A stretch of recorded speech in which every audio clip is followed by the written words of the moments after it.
Sherman's march was not simply a raid of destruction, it was a strategic argument written across Georgia with wagons, empty rail lines, foraging parties, and an army willing to walk away from its own base. That is what made it dangerous. Not just dangerous to the Confederacy, but dangerous to Sherman's own command. A conventional army lived by its line of supply. Food, ammunition, replacement animals, medical stores, orders, and reassurance all ran along that line. Cut it, and an army could become a crowd in uniform, stranded in hostile country. But after Atlanta fell, William T. Sherman began to imagine a campaign built around the opposite idea.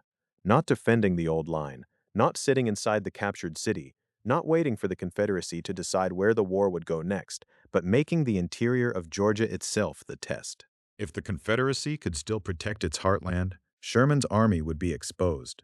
If it could not, the march would say something that no proclamation could say as powerfully.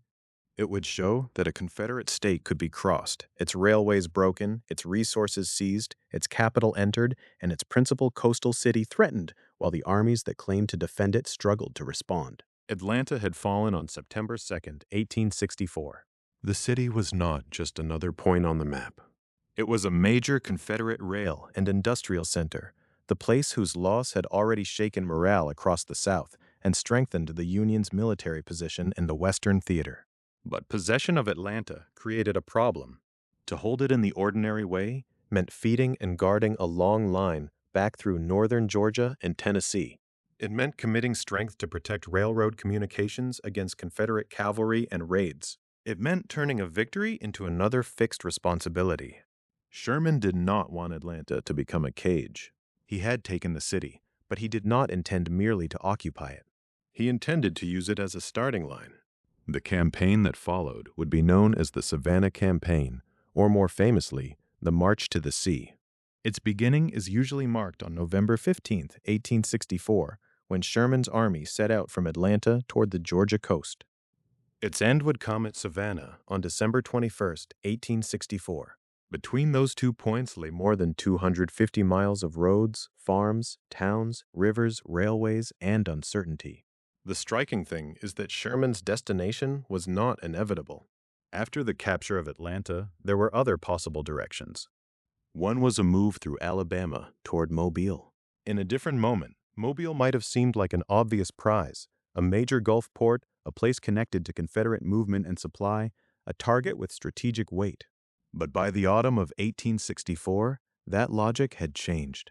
In August, Rear Admiral David G. Farragut had closed Mobile Bay. The bay's closure did not make Mobile irrelevant, but it weakened the case for making it Sherman's next great objective. The Union Navy had already done the critical work of shutting that door. So Sherman looked east. The Georgia coast offered something different from Mobile. It offered a new base. It offered the possibility of connection with Union naval power. It offered a way to turn Atlanta from the endpoint of one campaign into the departure point of another. Sherman's movement toward Savannah was therefore not a reckless disappearance into the countryside. It was a deliberate change of base, an attempt to shift from the old inland supply system to a new position on the coast. But to make that change, Sherman had to cross the space between them. That space was the whole point. Georgia's interior was not empty. It was productive country, tied together by roads and railways, filled with food, animals, mills, wagons, and labor systems that sustained the Confederate war effort. Sherman's idea was that an army could live from that countryside while damaging the structures that made it useful to the Confederacy. The campaign would not depend only on battle. It would depend on movement, consumption, destruction, and the psychological shock of an army appearing where Confederate civilians had been told the war would not reach. The problem was simple to state and difficult to survive. Sherman wanted to prove that the Confederacy could not defend its own interior, but to prove it, he had to leave behind the familiar protection of a supply line.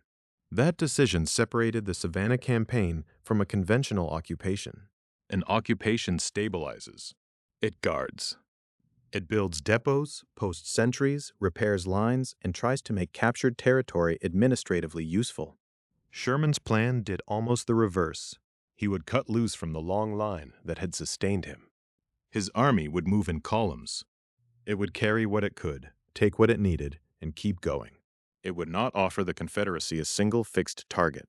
It would make Confederate commanders guess where the blow would fall. The wager rested on an uncomfortable confidence that Georgia could feed the invading army better than the old railroad could safely supply it. That confidence was not mystical. Sherman did not imagine the countryside in vague terms.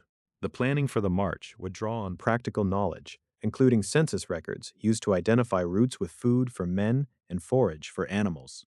Farms, population, crops, animals, roads, and railways became part of the military map. The countryside was not scenery. It was the operating system of the campaign. And yet, in the days after Atlanta's capture, none of this was guaranteed. The city had been won, but the next act remained contested. A commander could win a famous victory and still squander it by choosing the wrong direction. Move too slowly, and the Confederates might recover. Move toward the wrong target, and the army might exhaust itself for little gain. Move without supply, and the danger was not theoretical. Men had to eat. Horses and mules had to be fed. Wagons broke. Roads failed. Rivers interrupted. Enemy cavalry watched for weakness. Sherman's answer was to turn motion itself into protection. An army that sat in Atlanta could be harassed along its supply lines. An army moving across Georgia, spread wide and living off the land, would be harder to pin down. It would force Confederate leaders to defend everything at once: Macon, Augusta, Milledgeville, Savannah, rail lines, depots, bridges, and local stores. The mere uncertainty of Sherman's route would become a weapon. Atlanta, then, was not only a captured city. It was a statement of what had changed in the war. Before September 2nd, 1864, it stood as a Confederate stronghold. Afterward, it became the platform from which Sherman could threaten the deeper structure of Confederate endurance. The march east would ask whether the Confederacy still possessed the capacity to defend territory beyond the immediate reach of its armies. Not in theory, not in speeches. In roads crossed, supplies seized, rails destroyed, and towns entered. This is why the Savannah campaign cannot be understood only as a column of soldiers burning and foraging across a state. It was a war room decision, carried out in the open. Sherman had to choose a destination, abandon other possibilities, judge the value of Mobile after Farragut's success in Mobile Bay, and decide that the coast of Georgia offered the better strategic future. He had to turn Atlanta from prize to launch point. He had to accept that the dramatic power of the campaign came from the same fact that made it perilous. Once the army moved, it would no longer be safely tethered to the rear. On November 15, 1864, that theory began to leave the map and enter the road was set. The army that marched out of Atlanta was not merely going somewhere. It was trying to demonstrate something. If it reached Savannah, if it opened contact with the sea, if it forced Confederate commanders to react too late and too weakly, then the march would become proof that the Confederacy's interior had been opened. But before Sherman could make that proof visible in Georgia, he had to persuade others that the risk was worth taking. The plan required more than confidence in roads and farms. It required confidence between commanders, and it unfolded under the shadow of a presidential election in which failure could carry consequences far beyond the army itself. That shadow mattered because Sherman's plan was not being weighed in a vacuum. It was being weighed in the autumn of 1864, with armies still in the field, the Confederacy not yet defeated, and President Abraham Lincoln facing a national election whose outcome could shape the future of the war itself. Atlanta had fallen on September 2nd, and its capture gave the Union cause a badly needed military triumph. But victory in Atlanta did not automatically answer the next question. What should be done with it? To hold the city in the usual way meant guarding lines back through northern Georgia and Tennessee, protecting rails, depots, bridges, and posts from Confederate attack. It meant turning a captured city into a fixed responsibility. Sherman wanted something different. He wanted Atlanta to become the point of departure for a campaign that would move away from the old logic of occupation. That was the gamble Lincoln doubted. Before the November election, Lincoln was skeptical of the proposed winter campaign. His concern was not hard to understand. Sherman was asking permission to move a major Union army away from its familiar supply line and into the Confederate interior. If the army became trapped, starved, or forced to retreat, the damage would not be measured only in wagons and casualties. It could shake public confidence in the war. It could hand the Confederacy a moral victory at the very moment when Union political resolve was being tested at the ballot box. The march, as Sherman imagined it, was a military operation with political consequences. Success would show that Georgia could be crossed, that the Confederate state could not shield its own heartland, and that the fall of Atlanta was not an endpoint but a doorway. Failure would show the opposite. It would suggest that Union power still depended on narrow corridors of railroad and supply, and that beyond those corridors, Confederate resistance could still contain it. For Lincoln, that uncertainty was dangerous. For Sherman, it was precisely the point.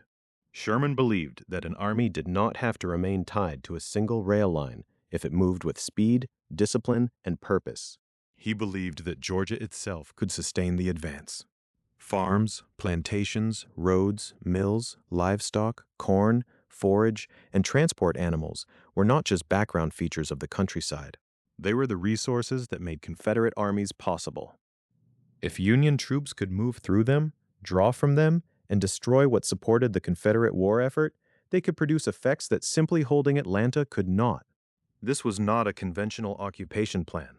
An occupation tried to control a place. Sherman wanted to unsettle a system. The difference was crucial. A garrison in Atlanta could defend streets, rail yards, warehouses, and approaches. But it could also become predictable. Confederate forces could strike the railroad behind it, threaten outposts, and force the Union Army into a defensive posture. Sherman's proposed movement reversed the pressure. Instead of waiting for Confederate commanders to choose where to strike, Sherman would force them to guess where he was going. Instead of feeding his army by a long rail connection back to Tennessee, he would make the march itself part of the supply system. This is why the plan required trust between commanders. Sherman had to persuade Lieutenant General Ulysses S. Grant that the winter campaign was possible. Grant, commanding the Union war effort at the highest military level, had to decide whether Sherman's confidence was judgment or recklessness. The question was not whether Sherman was aggressive. That was already clear. The question was whether the risks were controlled enough to be useful. Sherman's argument rested on movement. A large army standing still was hungry, exposed, and expensive to maintain. A large army in motion, spread across routes and living from the countryside, could become harder to stop. It could threaten more than one place at once. It could make Confederate defenders divide their attention among towns, railways, rivers, and possible objectives. And because the army would be moving toward the coast, its danger was tied to a clear purpose: reach Savannah, reopen contact by sea, and prove that the interior had been pierced. Grant accepted the possibility that Sherman saw. That acceptance did not remove the risk. It transferred the burden of proof from argument to action. Sherman would have to show that his assumptions were right, that his men could move, that the countryside could feed them, that Confederate forces in Georgia could not concentrate fast enough to stop them, and that destruction of military and economic resources would weaken the Confederacy more effectively than another static occupation. The timing gave the decision its special tension.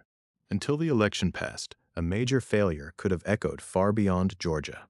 Lincoln's skepticism reflected a president's sense of how fragile confidence could be. War was fought by armies, but it was sustained by politics. A campaign that cut loose from its base might look bold from a headquarters map. To a president responsible for the whole Union cause, it also looked like a possible catastrophe waiting on distant roads. Sherman's confidence was colder than bravado. He was not proposing that the army wander blindly. He was proposing that it move through a landscape whose value could be calculated. The campaign depended on the idea that Georgia's interior contained enough food for men and enough forage for animals to carry the army forward. It also depended on the idea that damaging railways, mills, livestock supplies, wagons, and other resources would do more than inconvenience civilians. It would strike at the Confederate capacity to continue the war. In that sense, the march was a war room problem turned into a moving campaign. The question was not only where the army would go, it was what the army would consume, what it would deny to the enemy, and how quickly it could pass before Confederate forces could make the roads deadly. Sherman's theory placed mobility and destruction together. The army would move because it could forage. It would forage because it moved. And as it moved, it would make the interior less useful to the Confederacy. That logic also carried a moral and practical tension that would follow the campaign from the start. Sherman's plan aimed at Confederate military and economic capacity, but the resources that sustained that capacity lay across farms, plantations, towns, and private property. To cripple the Confederate war effort in Georgia meant bringing the war into places that had not expected to become front lines. The campaign would not be defined by one great battle alone. It would be defined by roads taken, supplies seized, rail lines damaged, livestock driven off, and the shock of seeing a Union army pass through the state with apparent freedom. This is why ordinary occupation could not serve Sherman's purpose. Holding Atlanta announced that Union armies could capture a major inland city. Marching from Atlanta to the sea would announce something larger, that even after such a capture, the Union army could keep moving, choosing its own direction, feeding itself from Confederate territory, and leaving behind a damaged military economy. It was a campaign designed to make a strategic fact visible to soldiers, civilians, governors, and commanders on both sides. The confidence between Sherman and Grant, then, was not merely personal. It was operational. Grant had to believe that Sherman understood the roads, the season, the army, and the enemy well enough to cut loose. Sherman had to believe that the army he led could endure the march without the normal safety of a rear supply line. Lincoln, watching from the political center of the war, had to live with the possibility that their confidence might be wrong. By the time the election passed and Sherman's preparations hardened into orders, the gamble had become more than a proposal. It was becoming a method. The army would not simply march east because east led to Savannah. It would march along routes chosen for what they could provide and what they could expose. The countryside ahead was about to be read not as scenery, but as information. Population, crops, animals, mills, roads, and the agricultural weight of counties lying between Atlanta and the coast. Sherman's wager depended on knowing that landscape before his men entered it. Confidence had opened the door. Intelligence would decide how the army walked through. Because Sherman's plan was not an act of blind motion. It was a calculated movement through a landscape he had tried to measure before the first column stepped away from Atlanta. The map mattered. The roads mattered. But for this campaign, the deeper map was agricultural. Sherman needed to know where people lived, what they grew, what animals they kept, and which counties could sustain the passage of an army. He studied census records with that purpose in mind, turning information gathered for civil administration into military knowledge. What had once described households, farms, production, and population became, in the hands of a commander preparing to cut loose from his rear, a guide to movement and survival. This was the quiet machinery behind the dramatic phrase, "March to the sea." Before the smoke, before the severed railroads, before the long blue columns stretched across Georgia, there was a question that could not be answered by courage alone. Could the countryside feed the army? Sherman intended to move approximately 60,000 to 62,500 troops from Atlanta toward Savannah. That number was not an abstraction. It meant thousands of mouths each day, and not only human ones. It meant horses, mules, wagons, ambulances, artillery teams, staff animals, cavalry mounts, and all the living power that allowed a 19th century army to move. An army that size did not simply pass over the land. It consumed distance by consuming food, forage, and time. The old supply system had depended on a line reaching backward. Railroads and depots tied the army to the territory already secured behind it. In the Atlanta campaign, that logic had been central. Supplies moved forward from the rear, and the army fought while guarding the arteries that kept it alive. Sherman's new campaign reversed the emphasis. He would not ignore logistics. He would relocate them. The supply line would no longer be a vulnerable track running back toward Tennessee. It would be the country ahead. That was the meaning of the census in this campaign. It was not merely a record of Georgia as a state. It was a way of seeing which parts of Georgia could bear the weight of a moving army. Corn, livestock, mills, roads, and settlement patterns became operational facts. Population could indicate labor, production, storage, and transportation. Agricultural returns could suggest where forage might be found for animals and where food might be gathered for men. The march would depend on this conversion of civilian knowledge into military method. There was a hard clarity in that approach. Sherman did not see the countryside as neutral space. He saw it as part of the Confederate war system. Farms, plantations, roads, mills, rail lines, wagons, horses, mules, and stored crops were not separate from the armies in Virginia or Tennessee. They helped sustain the Confederacy's ability to keep fighting. If Union forces could move through Georgia by drawing on those resources and at the same time deny them to Confederate use, then the march would do more than change Sherman's base. It would turn Georgia's own productive strength against the Confederacy. This was why route selection mattered so much. The army could not simply choose the shortest road to the coast. It had to move through places where food and forage were available, where roads could carry wagons, where the columns could spread wide enough to gather supplies without collapsing into confusion, and where Confederate defenders would struggle to know the real objective. The movement toward Savannah was therefore both geographic and informational. Sherman had to understand Georgia before he could make Georgia sustain him. The census records helped make that possible. They gave him a way to anticipate abundance and scarcity before the campaign began. That did not remove risk.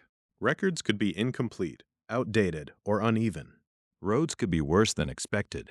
Weather could interfere. Local resistance could slow collection. Confederate cavalry could harass foragers.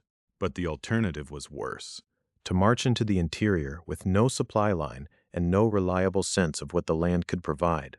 Sherman's confidence, then, was not only confidence in his soldiers. It was confidence in a reading of the state itself. He believed Georgia contained enough food, animals, forage, and infrastructure to sustain the passage of his army. He also believed Confederate power inside the state was too thin to prevent that army from using those resources once it entered the countryside. The census did not win the campaign, but it helped define the terms on which the campaign could be attempted. The scale of the undertaking made that preparation essential. A force of roughly 60,000 to 62,500 men could not live by improvisation, day after day, over more than 250 miles. It needed a system. The men would carry some supplies. The wagon trains would carry more. But the march's endurance depended on organized foraging, disciplined movement, and the ability to draw from the countryside without halting long enough to lose momentum. If the army stopped too often, it would become vulnerable. If it moved too fast without gathering enough food, it would weaken itself. If it spread too wide without control, it could become disorderly or exposed. Sherman's preparation tried to balance all of that. The march had to be broad enough to feed itself, but coherent enough to remain an army. It had to be flexible enough to exploit local resources, but ordered enough that commanders could still direct the campaign. It had to damage Confederate capacity without dissolving into simple plunder. These tensions would not disappear. They would follow the army from Atlanta to Savannah, but they were visible even before the columns moved. The census as a weapon also reveals something important about the nature of the war by late 1864. This was no longer only a contest of battlefield position. It was a contest over systems. Sherman was looking at Georgia not merely for enemy troops, but for the economic foundations beneath them. The war rooms of this campaign were not defined only by generals leaning over maps of roads and rivers. They also included ledgers of production, counts of population, and estimates of what the land could yield. Information became force because it shaped where force could go. And yet, the method carried a moral weight that could not be separated from its efficiency. To treat the countryside as a supply system meant that civilians would feel the campaign directly. Food taken for Union soldiers could be food no longer available to families, enslaved people, laborers, or Confederate forces. Animals seized for military use could alter the survival of farms and plantations. Mills, wagons, and stored crops were part of the military economy, but they were also part of daily life. Sherman's preparation made the campaign possible, but it also made clear that the coming march would bring the war into homes, fields, and barns far from the formal front. That was one of the reasons the campaign had such psychological force. If Sherman could move from Atlanta to the coast while living off Georgia, he would demonstrate that the Confederacy could not protect its interior and could not prevent a Union army from using Confederate resources against it. The march would say something that no proclamation alone could say. It would say that the protective shell around the Confederate heartland had cracked. But before that message could be delivered, the plan had to become procedure. Intelligence had identified the possibility. The army now needed rules for turning that possibility into daily action. Who would march where? Who would forage? What could be taken? What was forbidden? And who had the authority to destroy property? The census had helped Sherman see Georgia as a field of resources and vulnerabilities. At Kingston, Georgia, on November 9th, 1864, that vision would be translated into orders. The census had helped Sherman see Georgia as a field of resources and vulnerabilities. But an army could not move on insight alone. It needed rules. It needed a rhythm. It needed a way to turn farms, roads, animals, wagons, mills, and towns into a moving military system without dissolving into scattered plunder. At Kingston, Georgia, on November 9th, 1864, Sherman put that system into writing. The document was Special Field Orders Number 120. It was not a long philosophical statement. It was an operational order. Its language dealt in practical matters: how the army would march, how it would forage, how it would protect its columns, how much freedom soldiers would have, and who had authority to destroy property. Yet inside those instructions was the moral and military tension of the entire Savannah campaign. Sherman was preparing to leave the familiar logic of supply lines. His army would not remain tied to a railroad stretching back through North Georgia and Tennessee. It would carry supplies, but it would also live off the country. That meant food for men, forage for animals, and replacement transportation where needed. It also meant that the countryside itself would become part of the battlefield. Special Field Orders Number 120 gave that idea structure.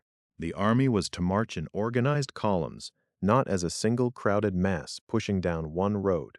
The purpose was practical.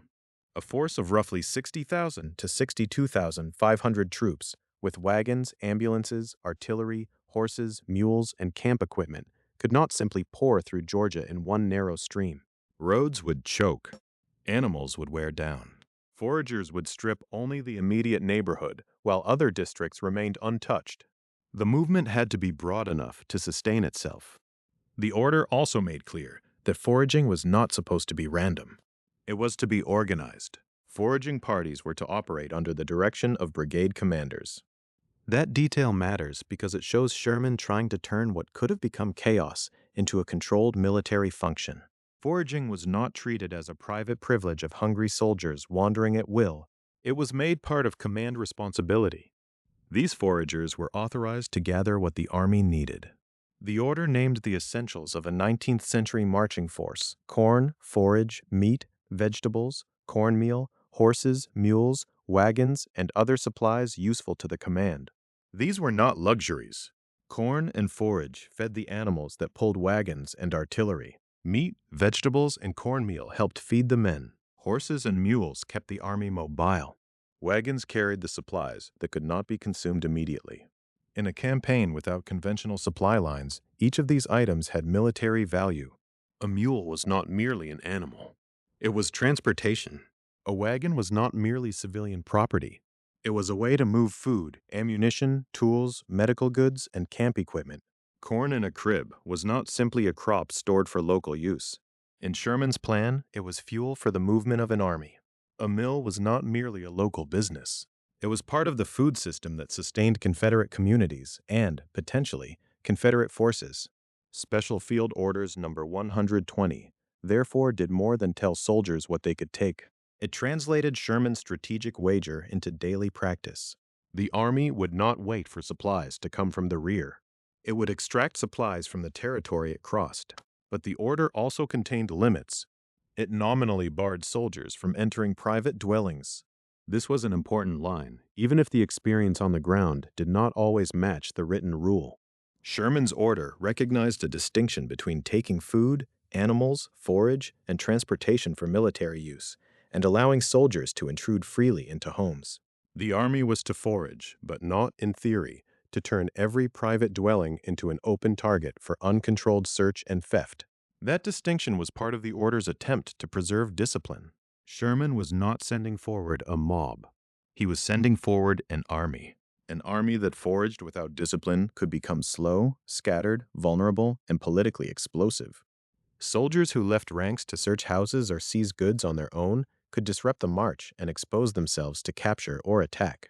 Even in a campaign designed to be hard on the Confederate interior, command still mattered, and yet the tension is impossible to miss.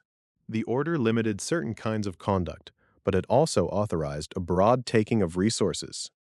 It drew a line around private dwellings while opening barns, fields, storehouses, roads, and working animals to military use.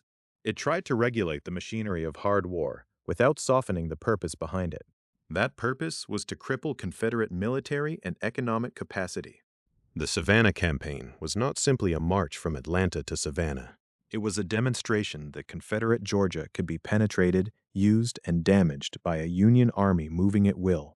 Sherman wanted to show that the Confederacy could not protect its interior. To do that, he had to attack not only soldiers in uniform, but the systems that allowed those soldiers and their government to continue the war: food, transportation, rail lines, workshops, animals, and morale. Special Field Orders Number 120 carried that logic in restrained administrative language. The order also addressed destruction of property. Here again, Sherman made a distinction. The destruction of mills, houses, cotton gins, and similar property was not placed in the hands of every individual soldier. Authority was reserved to corps commanders under stated conditions. That meant destruction was supposed to be directed from above, not left entirely to impulse below. This is one of the central contradictions of the march. Sherman's written order did not say that every man could burn or destroy whatever he wished. It imposed formal limits. It created chains of responsibility. It separated ordinary foraging from more deliberate destruction. But the campaign itself was built on the idea that Confederate resources could be taken, denied, or damaged in order to weaken the rebellion. The limits and the purpose existed side by side. That is why Special Field Orders Number 120 is such a revealing document.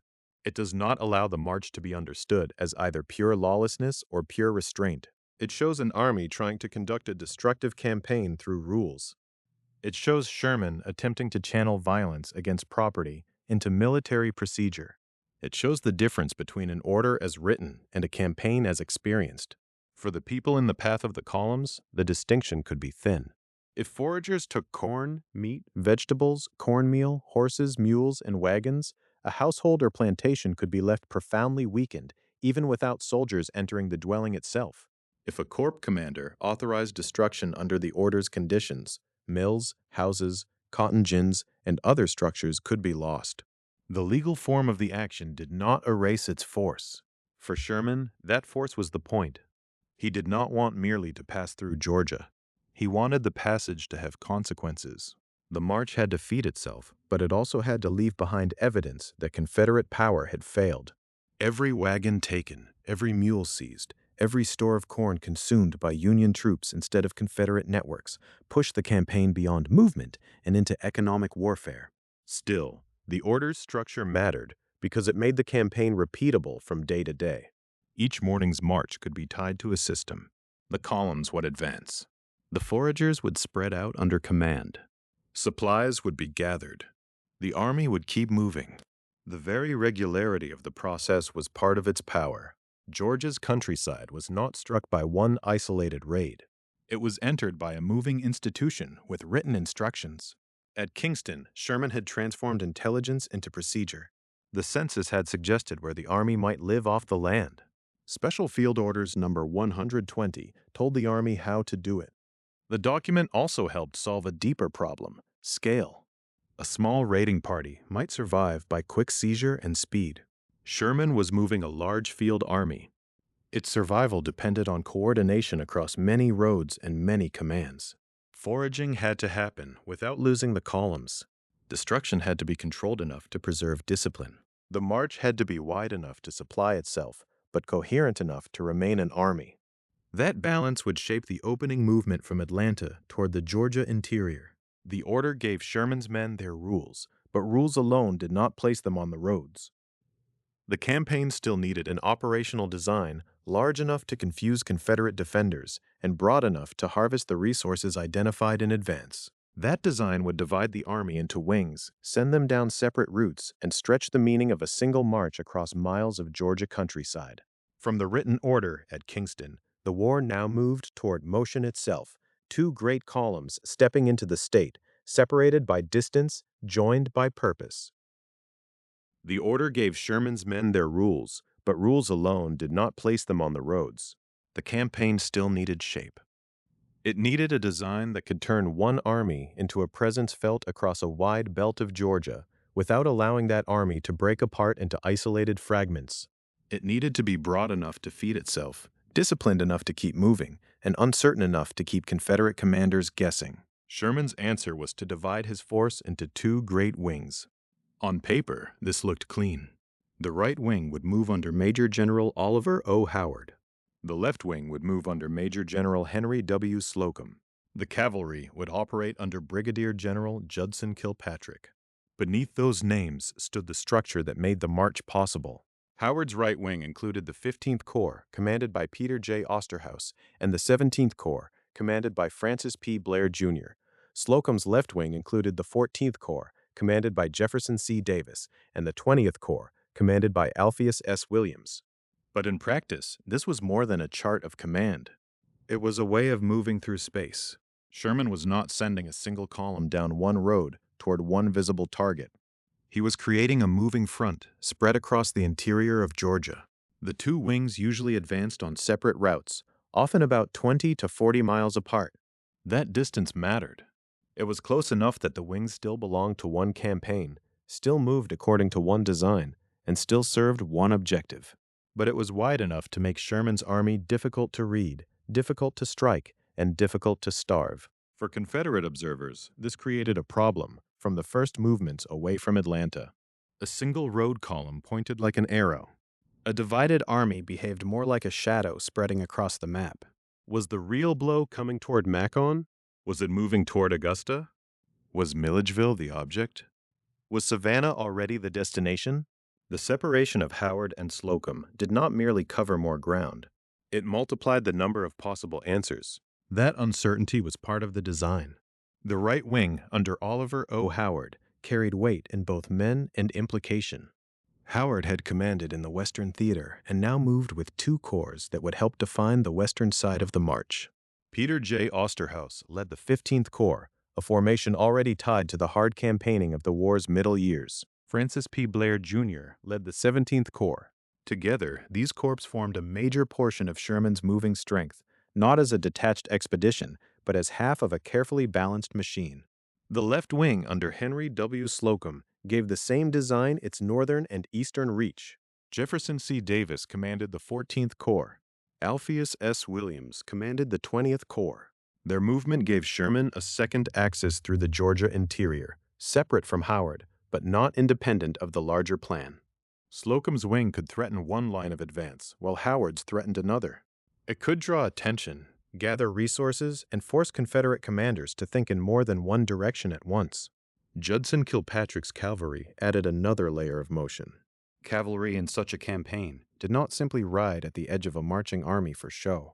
It could screen the columns, push toward roads and crossings, create alarms, and add to the confusion about Sherman's intentions. In a campaign built on movement and uncertainty, cavalry helped extend the army's senses and sharpen its deceptions. What made the structure powerful was not only that it divided authority. It divided the Confederate problem. A defending commander prefers clarity. He wants to know where the enemy is going, and which point must be defended. Sherman's two-wing formation denied that clarity. If Confederate forces concentrated against Howard, Slocum continued moving. If they watched Slocum, Howard advanced elsewhere. If they tried to defend every likely target, they risked defending none of them strongly enough. Georgia's interior was not an empty military board. It contained towns, roads, railways, farms, mills, livestock, and political symbols. It also contained assumptions. Before the campaign, many white civilians in the Confederate interior could believe that the war might be terrible, but still distant in its deepest effects, that armies fought at fronts and fortified places, while the state behind the lines remained shielded by distance and Confederate resistance. Sherman's two-wing movement challenged that assumption. It made the interior itself a theater of war. The width of the march was essential to its logistics as well as its psychology. A single dense column would consume the resources along one road with dangerous speed. It would strip a narrow corridor and leave the army competing with itself for food, forage, and usable routes. By moving the wings apart, Sherman expanded the area from which his men and animals could draw supplies. The separation turned the agricultural intelligence studied before the campaign into practical access. More roads could be used. More farms and plantations could be reached. More forage could be gathered for the animals that kept the wagons, artillery, and ambulances moving. This was the operational consequence of the earlier planning. The census had helped identify what Georgia could provide. Special Field Orders Number 120 had described how foraging would be organized and what could be taken. The two-wing design now placed those ideas onto the landscape. It created enough breadth for the Army to live off the countryside while keeping the command structure recognizable and controlled. That balance was delicate. 20 to 40 miles is not a great distance on a map, but for marching infantry, wagon trains, cavalry screens, and couriers, it was real space. Roads could be poor. Rivers and creeks could slow movement. Local resistance, broken bridges, or simple confusion could widen the gap between intention and reality. Sherman's army had to move broadly without becoming blind to itself. Howard and Slocum had to operate with enough independence to keep the march fluid, but not so much that the campaign lost its unity. This is one reason the corps structure mattered. Osterhaus, Blair, Davis, and Williams were not decorative names in the order of battle. Their commands gave the wings internal organization.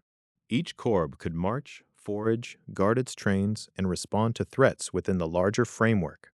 The Army's breadth depended on subordinate commands that could function on their own roads while still serving Sherman's strategic purpose. The arrangement also shaped how the march would appear to people in its path. Sherman's army was often described as a march, singular, but many Georgians would experience it as multiple arrivals. Columns appearing on different roads, cavalry moving ahead or to the side, foragers spreading outward, wagons following the infantry, smoke, hoofprints, emptied corn cribs, broken rail lines, and rumors moving faster than reliable information. The two wings made the campaign feel larger than the number of men alone. They gave it reach, and reach was one of Sherman's weapons. He did not need to defeat a major Confederate army inside Georgia to make his point.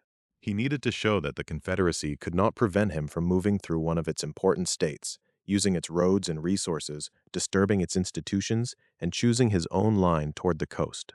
The divided wings served that purpose. They made the march harder to block and harder to interpret. They forced Confederate cavalry, militia, and commanders watching from key points to react to a campaign whose center was not immediately obvious. The design also prepared the way for deception. As the wings moved apart, they could suggest different objectives. The right wing could seem to threaten Macon. The left wing could seem to threaten Augusta. Those possibilities were not accidental. They were part of the geography of uncertainty that Sherman was creating. A separated army could make more than one place feel endangered. It could pull attention toward the wrong roads before turning toward the true line of advance. Yet beneath the uncertainty, Sherman's movement remained disciplined by purpose. The two wings were not wandering. They were stepping into Georgia as parts of a coordinated campaign from Atlanta toward the coast. Their separation gave them power, but their shared direction gave them meaning. Howard and Slocum, Osterhaus and Blair, Davis and Williams, Kilpatrick and the cavalry screen, all of them contributed to an operation designed to stretch Confederate response until it thinned. The result was an army that seemed, from a distance, almost to dissolve into the countryside, but in fact remained a war machine with a defined structure. It moved on separate roads, gathered from separate districts, and threatened separate targets, but it was joined by command, timing, and intent. Sherman's genius in this phase was not simply that he marched. It was that he made one army behave like several dangers at once. As the columns moved deeper into Georgia, the design began to reveal its physical demands. Wide movement required roads. Roads required wagons. Wagons required animals. Animals required forage. Men required food. The wounded and sick required ambulances. Every mile of operational freedom depended on a moving system of wood, iron, leather, hooves, wheels, corn, and discipline. The two wings gave Sherman reach. Now that reach had to be sustained, day after day, across more than 250 miles of hostile ground. The two wings gave Sherman reach. But reach was only useful if it could be sustained. Once the columns left the familiar world of depots and railroad timetables, the campaign became something more than a line of infantry on Georgia roads. It became a moving system, a machine made of men, animals, wagons, ambulances, tools, food, and rules. That machine was immense. Sherman's force numbered roughly 60,000 to 62,500 men, depending on the count used. It included about 2,500 supply wagons and about 600 ambulances. It moved from Atlanta toward Savannah across more than 250 miles of Georgia. Those figures can sound clean when listed in order, but on the ground, they meant something loud, slow, and difficult to control. A single wagon was not just a box on wheels. It was a claim on the road. It needed animals to pull it. Those animals needed forage. The drivers needed discipline. The wheels needed passable ground. The whole train needed protection. Multiply that by about 2,500, then add ambulances, artillery, cavalry, infantry columns, headquarters, foraging parties, and the stray confusion of any army in motion, and the march becomes less like a simple advance than a temporary nation moving through another one. This is the part of the campaign that is sometimes hidden behind the phrase, cut loose. Sherman did sever himself from traditional supply lines. He did not depend on a fragile railroad running back through Tennessee. He did not move as though every meal and every pound of animal feed had to come from a depot in his rear. But he did not abandon logistics. He reshaped them. The army carried supplies. It also gathered supplies. It used wagons. It also used the countryside. It moved with organization, but it drew strength from motion itself. The longer it lingered in one place, the more difficult the system became. The more steadily it moved, the better it could spread its demand across farms, roads, mills, barns, cornfields, and settlements. Sherman's earlier study of census records mattered here because the march was not a blind plunge into empty space. Georgia was not merely territory to be crossed. It was, in military terms, a landscape of capacity: food for men, forage for animals, roads for wagons, livestock, corn, vegetables, cornmeal, horses, mules, and wagons that could be absorbed into the moving force. Special Field Orders Number 120 had given this system its official shape by authorizing organized foraging while trying, at least on paper, to restrain disorder. But paper orders became real only when thousands of soldiers acted on them under pressure. Foraging parties moved out under brigade authority, gathering what the command needed. The main columns pressed forward. The supply wagons carried what could not be found immediately or what had to remain under army control. Ambulances followed with the sick and wounded, reminding every commander that mobility did not erase human weakness. Men fell ill. Men were injured. Men broke down under the strain of marching. Even an army designed for movement had to carry the cost of its own bodies. The ambulances are easy to overlook beside the supply wagons, but they reveal the campaign's realism. About 600 ambulances meant Sherman's army expected hardship, even when it did not expect a great battle every day. The march was not a parade. It moved through a hostile state, across uncertain roads, with Confederate cavalry under Joseph Wheeler watching for chances to strike and local resistance appearing in scattered forms. A man did not have to be hit by a bullet to be removed from the line. Exhaustion, sickness, accidents, and the ordinary violence of hard travel could weaken a column mile by mile. Every ambulance also occupied road space. Every road had limits. Georgia's routes could not magically widen for an army. Wagons slowed. Animals tired. Mud, broken bridges, damaged crossings, and crowded lanes could turn an operational plan into a traffic problem. In that sense, Sherman's war room extended all the way down to the wagon wheel. Strategy depended on whether columns could keep moving, whether animals could be fed, whether roads could hold the weight, and whether men could be kept under enough control to remain an army rather than become a roaming crowd. The movement of the two wings helped solve part of this problem. By spreading the army across separate routes, Sherman reduced the burden on any single road and widened the area from which the army could forage. The right wing under Oliver O. Howard and the left wing under Henry W. Slocum were not merely tactical formations. They were logistical instruments. Their separation, often about 20 to 40 miles, allowed the army to draw from a broader belt of country. It also prevented the great mass of wagons, animals, and men from choking one narrow line of march. Yet separation introduced its own risks. A divided army had to remain coordinated in time and intention. The wings needed to move far enough apart to gather supplies and confuse the enemy, but not so far that Confederate forces could isolate and punish one part of the army. The wagon trains made that balance even more delicate. Infantry could be urged forward. Cavalry could ride ahead. But wagons moved at the speed of roads, animals, and maintenance. The army's striking power was tied to its slowest necessities. This is why discipline mattered as much as abundance. Georgia's countryside could feed Sherman's army only if the army kept moving through it in an organized way. If too many soldiers scattered too far, control weakened. If too much time was spent collecting, the columns slowed. If destruction outran purpose, the system risked becoming wasteful. Special Field Orders Number 120 tried to create boundaries, including the rule that soldiers were nominally barred from entering private dwellings, while foraging parties gathered supplies needed by the command. The campaign's harshness lay partly in that tension. It was organized enough to serve strategy, but broad enough to bring the war directly into civilian spaces and economic life. The animals were central to everything. Horses and mules pulled wagons, moved artillery, supported cavalry, and gave the army its operational breadth. But animals are not machines, even when they serve a machine. They consume constantly. They fail. They have to be replaced. Forage was therefore not a secondary concern. It was one of the campaign's foundations. Corn and fodder were as important to motion as cartridges were to combat. Without them, wagons stopped.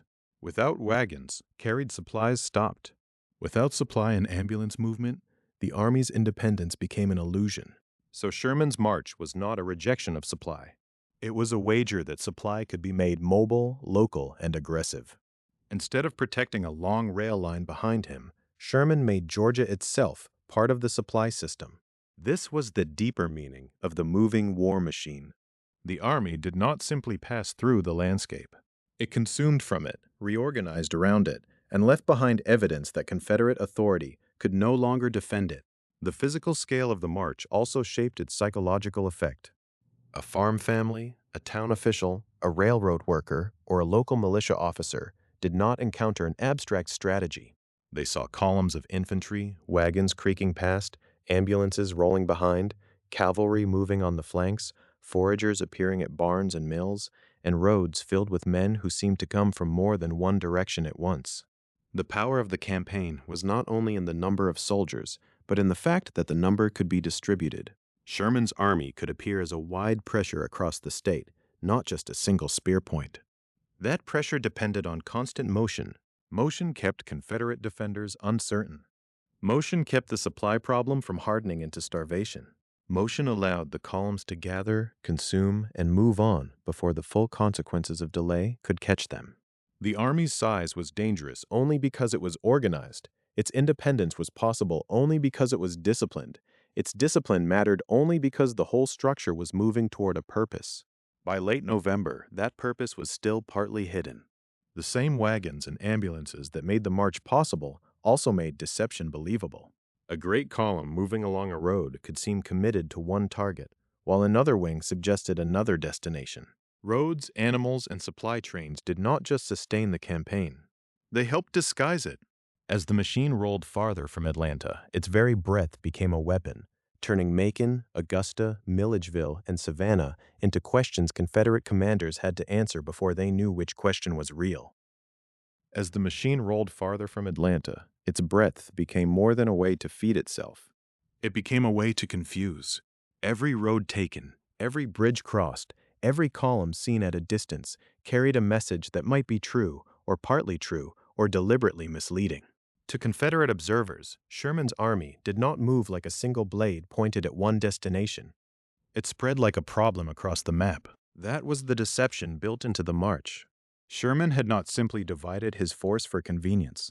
The right wing under Oliver O. Howard and the left wing under Henry W. Slocum moved on separated routes, usually about 20 to 40 miles apart.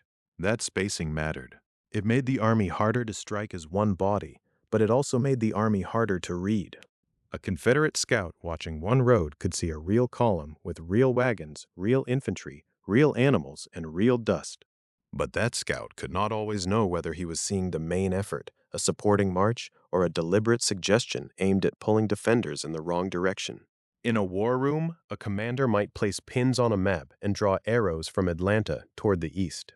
But in Georgia, in November 1864, those arrows were roads, railways, towns, rivers, and rumors. Each movement created evidence. Each evidence point could mislead. The right wing seemed to threaten Macon. The left wing seemed to threaten Augusta. Both places mattered enough to demand attention. Both were plausible targets, and that plausibility was the point. Macon lay south and east of Atlanta, connected to Georgia's rail network and tied to the Confederate war effort. Augusta lay farther east, with its own importance as a place Confederate authorities could not casually ignore. If Sherman's right wing was moving toward Macon, then Confederate defenders had to consider whether Macon was in danger. If Slocum's left wing appeared to be moving toward Augusta, then Augusta could not be safely dismissed. The problem was not that the Confederates knew nothing. The problem was that they knew too many possible things, and none of them resolved the central question. Where was Sherman actually going? That uncertainty was not an accident on the margins of the campaign. It was part of the campaign's structure. The march had been designed to live off the countryside, move without depending on a single railroad supply line, and damage the Confederate state from within. But those same qualities also gave Sherman room to disguise intention. An army tied tightly to one railroad announces its path by necessity. It must protect the line behind it. It must move in relation to depots, bridges, repair crews, and timetables. Sherman's columns, by contrast, had cut loose from that old pattern. They carried supplies, foraged under orders, and kept moving. That freedom made their destination less obvious. For Confederate commanders, the map did not offer a clean answer. If Sherman moved toward Macon, he might be trying to strike a defended interior point. If he moved toward Augusta, he might be aiming at another valuable center. If he moved toward Milledgeville, then the state capital itself was exposed. If he continued toward Savannah, then the whole march might be a change of base to the coast. But each of those possibilities required a different response, and the defenders did not have unlimited time or unlimited troops. This was the war room problem Sherman imposed on Georgia. It was not fought first in a single dramatic clash. It was fought in decisions made under uncertainty. Which road should be watched? Which town should be reinforced? Which railway should be protected? Which river crossing mattered most? Was a column's direction a commitment or a mask? The wide spacing of the wings deepened the dilemma.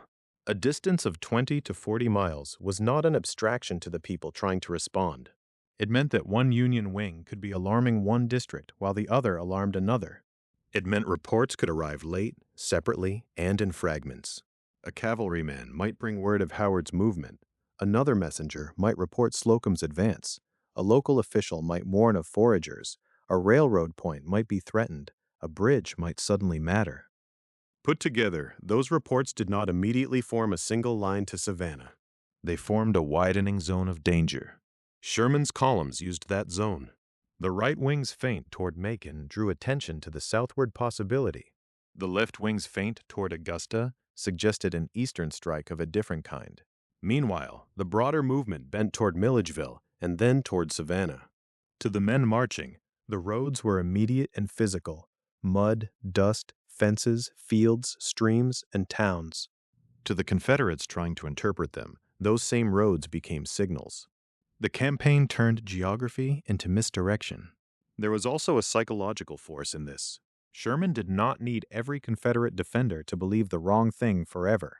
He needed hesitation. He needed uncertainty long enough for his columns to keep moving, to cross another river, to consume another day's forage, to pull farther away from Atlanta and closer to the coast. In such a campaign, time was a weapon. A defender who waited for confirmation might lose the chance to block a crossing. A defender who rushed toward one apparent target might uncover another. A defender who tried to protect everything could end up defending nothing decisively. The march, therefore, operated on two levels at once. On the ground, it was a massive logistical movement: men, wagons, ambulances, animals, and organized foragers. On the map, it was a deliberate ambiguity. Macon, Augusta, Milledgeville, and Savannah were not merely place names. They were possible answers to a question Sherman wanted the Confederacy to ask again and again. That is what made the feints effective. They were not empty gestures by small detachments. They were created by the visible movement of substantial forces. The same scale that made the march physically impressive made its deception credible. A column with infantry, wagons, and animals could not be dismissed as a rumor. It looked like purpose. It sounded like purpose. It consumed roads and countryside like purpose. And yet the larger purpose remained hidden behind separated movements. Milledgeville stood along the developing path as more than a geographic point. It was Georgia's state capital in 1864, and its exposure would carry symbolic weight. But before that moment could fully unfold, the march had to keep its shape. The wings had to move broadly enough to confuse, but not so broadly that they lost coherence. They had to appear dangerous in more than one direction, while still serving a single design. The army had to be dispersed enough to unsettle Confederate planning and organized enough to converge on Sherman's true objective. This balance was one of the campaign's quiet achievements. Deception in war is often imagined as a false document, a hidden message, or a secret plan. Here, deception was built out of movement itself. It came from the gap between what observers could see and what they could know. They could see columns. They could see smoke, wagons, foragers, and marching men. They could see roads filling with Union troops, but they could not easily see the intention behind the pattern. And because Sherman's force was no longer anchored to the old supply line, intention was harder to predict. Confederate defenders could not simply follow a railroad backward and infer the next step. The army had become mobile in a deeper sense. It was not just moving across Georgia, it was forcing Georgia's defenders to move mentally across several possible futures. One future pointed toward Macon, another toward Augusta, another toward Milledgeville. Another, still beyond the uncertainty of late November, pointed toward Savannah and the coast. That uncertainty bought Sherman space. It allowed the march to continue before a clear Confederate answer could form. But Georgia did try to answer. Cavalry, militia, and command decisions from Savannah would all be drawn into the widening crisis. The Feints had done their work by turning direction into doubt. Now the defenders had to decide what that doubt required them to do. The Feints had done their work by turning direction into doubt. Now the defenders had to decide what that doubt required them to do. Inside Georgia, the Confederate answer was real, but it was fragmented. It did not appear as one strong army waiting on a chosen field. It appeared as cavalry trying to watch too many roads, militia trying to become a field force under pressure, and a commander at Savannah trying to judge when a threat to the coast had become more than rumor. Sherman's columns moved with a kind of organized breadth. They were separated by design, usually across roads 20 to 40 miles apart, and that separation made them difficult to read. To oppose them, Confederate Georgia had to solve several problems at once. It had to protect towns, railways, mills, bridges, government property, and lines of retreat. It had to decide whether Macon, Augusta, Milledgeville, or Savannah was the true object. It had to do this after Atlanta had already fallen, after the old confidence that the state interior was sheltered had been badly shaken. The men charged with answering that crisis were not interchangeable. Each represented a different kind of Confederate power, and each revealed a different weakness. Joseph Wheeler represented speed. His cavalry was the most mobile Confederate force available inside Georgia. Cavalry could scout, harass, screen, and strike at exposed edges. It could appear on roads before infantry arrived. It could challenge foragers, threaten detachments, and send information back toward Confederate headquarters. In a campaign built on movement, Wheeler's horsemen mattered because they could at least try to keep contact with Sherman's moving wings. But contact was not the same as control. Sherman's army was not a single column that cavalry could easily shadow. It was a broad moving front, with infantry corps, wagons, ambulances, and foraging parties spread across the countryside. Wheeler could ride toward one report and lose sight of another. He could confront a portion of the march without stopping the system as a whole. If he moved toward the right wing, the left wing could continue. If he watched the left, the right could press deeper into the state. The very width of Sherman's movement reduced the power of cavalry observation. It multiplied the places where Wheeler might be needed, and reduced the chance that any one intervention would be decisive. This was one of the central imbalances of the campaign. Sherman did not need the Confederates to know nothing. He needed them to know too much, too late, and in fragments. A dust cloud on one road, a burned rail segment on another, wagons moving in the direction of a city, foragers spreading through fields and plantations. Each sign might be meaningful, but none alone revealed the whole design. Wheeler's cavalry could gather pieces of the picture. Sherman's structure made the picture hard to assemble. Gustavus W. Smith represented another Confederate answer, the Georgia militia. This was the force of emergency defense, the state trying to raise a barrier from within its own exposed interior. Militia carried a different meaning from regular field armies. Its presence showed that the crisis was not confined to distant battlefronts. War had entered the administrative and agricultural heart of Georgia. Roads that had once connected counties and towns now became possible avenues of invasion. Places that had supplied the Confederate war effort now had to think of their own defense. Yet militia also showed the limits of what Georgia could put into the field. Sherman's army had been organized for a sustained campaign. Its wings had commanders, corps, marching rules, wagon trains, ambulances, and a planned system of foraging. Smith's militia had to respond to events already in motion. Its task was defensive by nature, to stand somewhere, guard something, delay someone, or move toward a reported danger. That meant the militia was always under pressure from uncertainty. If Sherman aimed at Macon, one response might be necessary. If he aimed at Augusta, another. If his path bent toward Milledgeville, then the state capital itself was exposed. If Savannah was the final objective, then the whole interior movement had to be understood as a road to the sea. The defenders could not defend every future. William J. Hardee, commanding from Savannah, represented the coastal and strategic end of the problem. Savannah was not just another point on the map. It was the city toward which Sherman would ultimately move, and it was the place where Confederate command had to consider what would happen if the march reached tidewater. Hardee's position required a wider kind of judgment. He had to think not only about roads through central Georgia, but about the defense of Savannah itself, its approaches, and the consequences of being drawn into a siege or forced retreat. From Savannah, the uncertainty created by Sherman's advance was especially dangerous. A commander near the coast could not ignore rumors from the interior, but he also could not strip the city of its defenses without knowing where the blow would fall. If too much attention went inland, Savannah might become vulnerable. If too much strength remained fixed near Savannah, Sherman's columns might move through the state with little effective resistance. This was the burden of defending a point against an enemy who had not yet admitted that the point was his destination. The fall of Atlanta made all of this worse for the Confederacy. Atlanta had been more than a battlefield prize.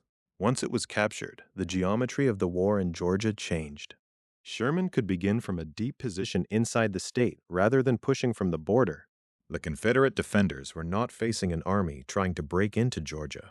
They were facing an army already inside Georgia, already past the old threshold, already able to choose routes through the interior. That fact gave Sherman a strategic initiative the defenders could not easily recover. He could move. They had to interpret.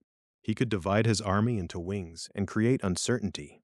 They had to decide which uncertainty mattered most. He could draw upon the countryside through organized foraging. They had to protect the countryside, protect military resources, and preserve public confidence all at once. He could make infrastructure a target. They had to decide which rail lines, bridges, towns, and depots could be guarded and which could only be mourned after the fact. The campaign therefore became more than a chase. It became a test of governmental reach. Could Confederate authority inside Georgia still protect the places that gave the war its material life? Could it shield farms, mills, roads, railways, and towns from an army moving without a traditional supply line? Could it reassure civilians that the state was still defended after Atlanta had fallen? Sherman wanted the answer to be visible. He wanted movement itself to demonstrate that the Confederacy could not guard its interior. Every mile his army covered without being stopped strengthened that message.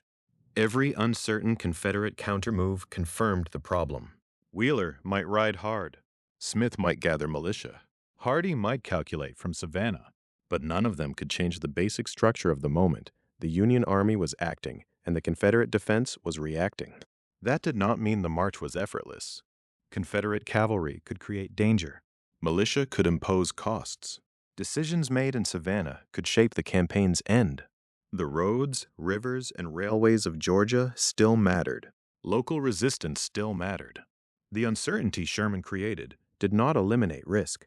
It distributed risk across a landscape too broad for the defenders to master. This is why the Confederate response inside Georgia has to be understood not only by counting men or naming commanders, but by seeing the problem placed before them. Wheeler, Smith, and Hardee faced an enemy whose strength was not simply in numbers. It was in the way those numbers were arranged. Two wings, separated by miles, moving along multiple roads, supplied by wagons and by the land itself, could threaten several destinations before choosing one. In such a campaign, the defenders' first battle was not always with musket fire. It was with uncertainty, and uncertainty favored the army that had chosen the terms. As November deepened, that imbalance carried Sherman's columns toward a place of political meaning. The road network, the feints, the cavalry screens, the militia alarms, and the calculations from Savannah all narrowed around one symbolic fact: Georgia's state capital lay within reach. Milledgeville was not yet the final destination, but its exposure would show, with unusual clarity, how far the old shield had fallen away. And uncertainty favored the army that had chosen the terms. By late November, that uncertainty had carried Sherman's columns into the political heart of Georgia. The march had already shown that roads could become instruments of confusion, that separated wings could make several places feel threatened at once, and that Confederate commanders could be forced to defend possibilities instead of certainties. Now the question was no longer only where Sherman might be going. It was what it meant that he could go there at all. Milledgeville was not simply another town on the route. In 1864, it was Georgia's state capital. Its public buildings gave physical shape to Confederate authority inside the state. The governor's mansion and the Capitol building were not rail junctions or fortified works. They were symbols of government, confidence, and command. Their exposure revealed something the campaign had been designed to prove. After Atlanta's fall, the Confederate state interior could no longer assume protection. On November 23, 1864, Milledgeville surrendered peacefully. That fact matters because it changes the scale of the moment. There was no need for Sherman's army to batter down the capital in a major battle. There was no drawn-out siege, no desperate last defense around the public square, no fortified line that had to be broken before the columns could pass. Instead, the army entered a Confederate state capital because the broader military situation had already made resistance there impractical. The occupation of Milledgeville was a quiet kind of shock. For weeks, Confederate officials and commanders had faced the problem created by Sherman's two wings. Oliver O. Howard's right wing had moved in a way that suggested Macon. Henry W. Slocum's left wing had suggested Augusta. Judson Kilpatrick's cavalry added motion and alarm to the picture. Joseph Wheeler's Confederate cavalry could watch, harass, and report, but it could not be everywhere at once. Gustavus W. Smith's militia could be called into service, but militia under pressure was not the same thing as a field army capable of stopping Sherman's entire moving system. William J. Hardee from Savannah had to think not only about what was happening in central Georgia, but about what might happen if the march continued toward the coast. Milledgeville stood inside that uncertainty. It was reachable because the Confederate response had been stretched across too many possible answers. It was vulnerable because Sherman's army had turned movement itself into pressure. When Union troops occupied the governor's mansion and the Capitol building, the meaning was unmistakable. A campaign that had begun as a deliberate change of base from Atlanta had now walked into one of the Confederacy's political spaces. Sherman did not have to hold Milledgeville permanently to make the point. The campaign was not designed as a conventional occupation of every place it touched. Its strength lay in motion. To enter, demonstrate vulnerability, and continue could be more useful than stopping. The Savannah campaign was not a simple raid in the old sense. It was a large army moving with structure, wagons, ambulances, foraging parties, corps commands, and stated rules. It had begun from Atlanta on November 15, 1864, and it was aimed toward the coast, more than 250 miles away. Yet at Milledgeville, the campaign's political message became especially clear.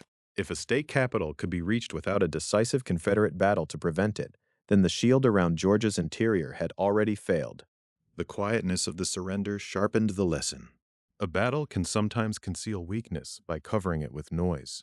Smoke, musketry, artillery, and casualties can make a defense appear more substantial than it really is. Milledgeville offered something different. It showed absence. The absence of a field army strong enough to block the columns. The absence of a fortified defense capable of holding the capital. The absence of Confederate certainty about where the main blow would fall until Sherman's forces had already made the point. This was the psychological dimension of the march, but it was not separate from the military dimension. Sherman's army reached Milledgeville because of planning, roads, foraging, and movement. The symbolic moment rested on practical foundations. The same system that had allowed the columns to move away from traditional supply lines also allowed them to appear deep in Georgia before the Confederate defense could settle into a clear response. The governor's mansion and the Capitol building mattered because they represented the state's public authority. To occupy them was to turn the campaign from map movement into political theater, but theater backed by force. The Army did not merely declare that Georgia was exposed. It demonstrated it in the Capitol itself. For civilians and officials in the Confederacy, the meaning was hard to avoid. A government may continue to issue orders, raise alarms, and name commanders, but if an enemy army can enter the Capitol and move on, the relationship between authority and power has changed. Sherman's march was pressing on that relationship at every step. It attacked railroads, supply systems, agricultural resources, and morale, but at Milledgeville, it also attacked belief, the belief that the interior remained beyond reach. Still, the occupation was not the end of the campaign. That is another reason the moment was so powerful. Sherman's army did not arrive at Milledgeville as if it had reached its final objective. Savannah still lay ahead. The coast remained the strategic horizon. The columns were not there to become a garrison of Georgia's old political center. They were there because the rout, the deception, and the collapse of effective Confederate resistance had made the capital part of the march. Milledgeville was a waypoint with the weight of a verdict. In the war room logic of the campaign, it showed that Sherman's earlier decisions were working together. The rejection of a move toward Mobile, the turn toward the Georgia coast, the breaking away from familiar supply lines, the use of census knowledge and foraging, the division into wings, and the feints toward Macon and Augusta all converged in this moment. The capital's peaceful surrender was not an isolated event. It was the visible result of the campaign's design. The Confederate government in Georgia had not been defeated by the capture of Milledgeville alone, but the occupation exposed its limits. A capital is supposed to be a place from which power radiates outward. In late November 1864, power was moving the other way. It came in columns, along roads, through the countryside, with wagons, animals, infantry, cavalry, and orders. It entered the spaces of government, then kept moving. That forward motion is essential to understanding Sherman's purpose. He did not need every town to burn, or every courthouse to fall, or every militia unit to be destroyed in battle. He needed to prove that the Confederacy could not secure the ground beneath its own institutions. Milledgeville gave that proof a name and a place. Yet, the peaceful surrender of the capital should not make the march appear bloodless. The same days that brought Sherman's army into Milledgeville also brought violence elsewhere along the widening front. One day before the capital surrendered, on November 22, 1864, Georgia militia attacked Union infantry near Duncan's Farm, east of the industrial village of Griswoldville in Jones County. There, the imbalance that had made Milledgeville vulnerable took a harsher form. Milledgeville showed what happened when resistance could not be organized in time. Griswoldville would show what happened when resistance was attempted anyway. Griswoldville would show what happened when resistance was attempted anyway. The place itself mattered. This was not an empty field chosen at random. The fighting unfolded near Duncan's Farm, east of the industrial village of Griswoldville in Jones County, along the Central of Georgia Railway. In a campaign built around roads, railroads, mills, farms, and workshops, Griswoldville stood as one of those small but revealing points where the military map and the economic map overlapped. Before the war, Griswoldville had been known for cotton gins. That fact alone placed it inside the world Sherman was trying to expose and disrupt, the agricultural machinery of the Cotton South, the local industry that served plantation production, and the rail connection that tied inland Georgia to a wider Confederate system. But war had changed the village's purpose. During the conflict, Griswoldville became a site for producing Confederate revolvers. That transformation tells us something important about the Confederacy in late 1864. A village that had once made tools for cotton production had been pulled into the manufacture of weapons. Its wartime identity reflected the broader Confederate effort to convert local industry into military survival. Cotton gins and revolvers were not the same thing, but in Sherman's campaign, they belonged to the same target world, the material foundation that allowed the Confederacy to keep fighting. By November 22, 1864, Sherman's columns were moving through central Georgia with the broad pressure already described in the march toward Milledgeville. The state capital would surrender peacefully the following day. But east of Griswoldville, peace was not what came. Georgia militia advanced against Union infantry near Duncan's farm, and the encounter became the bloodiest battle of the March to the Sea. The word militia can sound distant, almost administrative, as if it describes an institution rather than men on the ground. But at Griswoldville, it meant Confederate forces drawn into a crisis they were poorly positioned to master. Georgia was trying to answer Sherman's movement with what it had available. Joseph Wheeler's cavalry could watch, harass, and pursue, but it could not be everywhere. Gustavus W. Smith's militia represented another part of the answer, a force called into the emergency as Union columns crossed deeper into the state. Yet the campaign had been designed to create exactly this kind of strain. Sherman's army was not waiting for Georgia to assemble an orderly defense. It was moving fast enough and broadly enough to make local resistance difficult to coordinate and dangerous to attempt. At Duncan's farm, that danger became visible in casualty lists. According to the New Georgia Encyclopedia, the Georgia militia suffered about 650 killed or wounded at Griswoldville. Union casualties were about 62. Those figures are stark, not only because one side lost far more men than the other, but because they reveal the uneven character of violence during the campaign. Sherman's march is often remembered through images of burning, tearing up railroads, seizing supplies, and breaking the economic confidence of the Confederate interior. But Griswoldville reminds us that the march could also produce conventional battlefield slaughter, especially when defenders struck at Union infantry under unfavorable conditions. The battle did not decide the campaign. It did not stop Sherman's columns. It did not save Milledgeville. It did not restore Confederate control over central Georgia. In strategic terms, that is part of its significance. Men fought and fell in large numbers on the Confederate side, yet the larger movement of the campaign continued. The imbalance that had exposed the state capital also shaped the battlefield near Griswoldville. The Union Army was organized, moving with a plan, and supported by the campaign structure already in motion. The militia attacked into that reality and paid heavily for it. This is one of the quieter brutalities of the Savannah campaign. Not every costly moment altered the map. Not every sacrifice changed the operational outcome. Griswoldville was costly because resistance was costly, and because the Confederacy was being forced to defend too many things with too little coherence. Railways, industrial sites, roads, state institutions, farms, towns, and bridges all became points of anxiety. The Union Army did not have to defeat one grand Confederate army in Georgia to demonstrate power. It could keep moving while Confederate forces tried, again and again, to determine where the blow would actually land. At Griswoldville, the answer came too late and too directly. The setting helps explain why the episode belongs inside the larger story of hard war. The Central of Georgia Railway was not simply a line on a map. Railways were arteries of military and economic life. They moved troops, supplies, raw materials, manufactured goods, and information. An industrial village located on such a line was part of the Confederate war system, even if it was small. Its revolver production made that connection still clearer.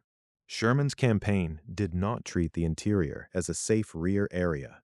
It treated places like Griswoldville as evidence that the war effort extended far beyond formal battlefronts.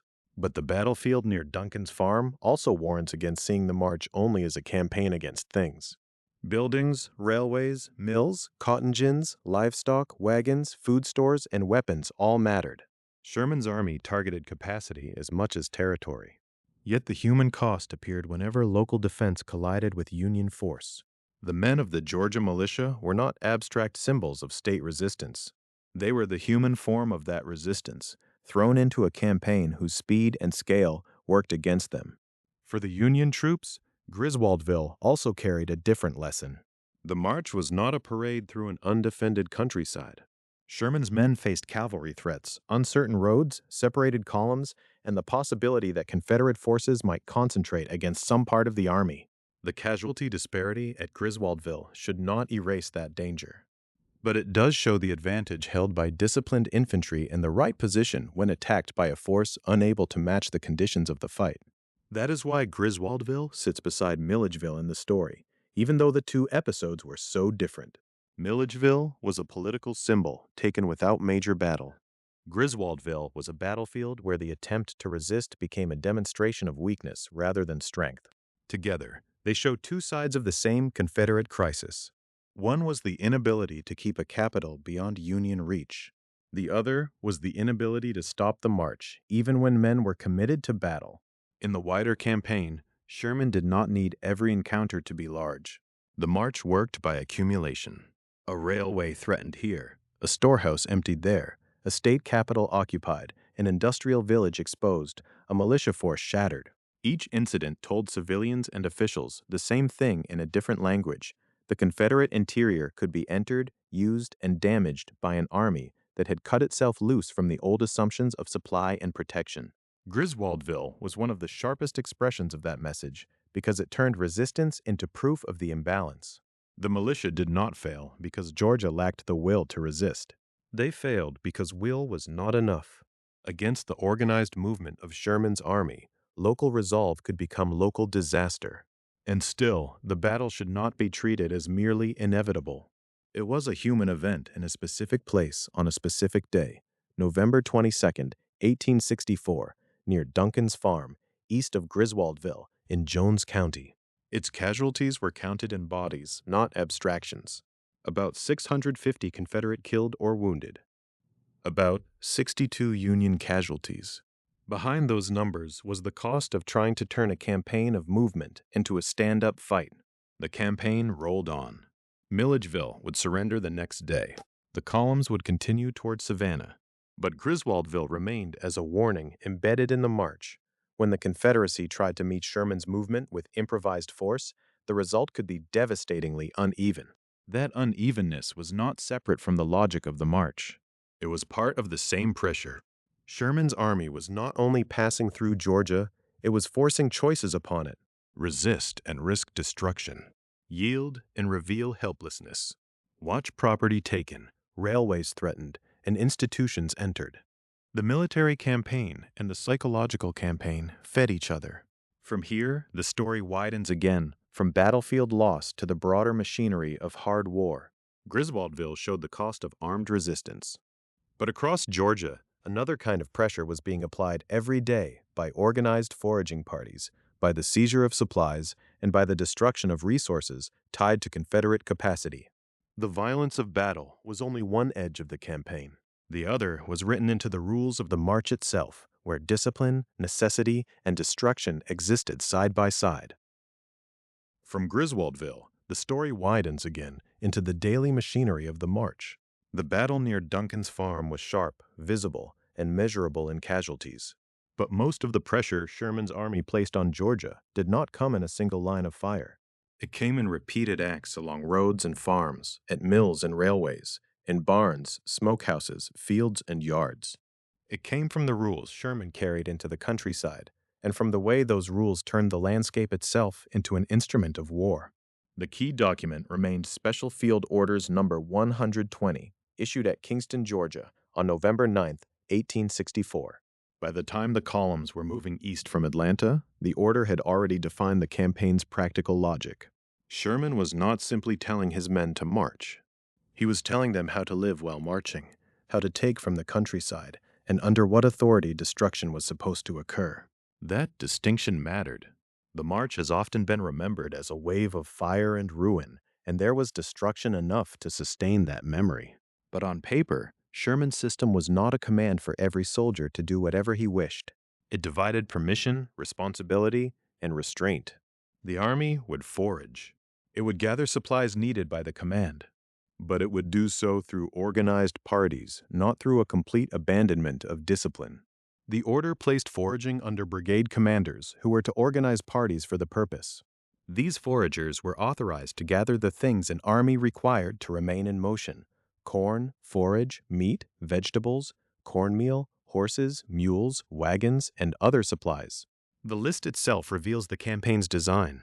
Sherman's army needed food for men, feed for animals, replacement transportation, and local abundance turned into military mobility.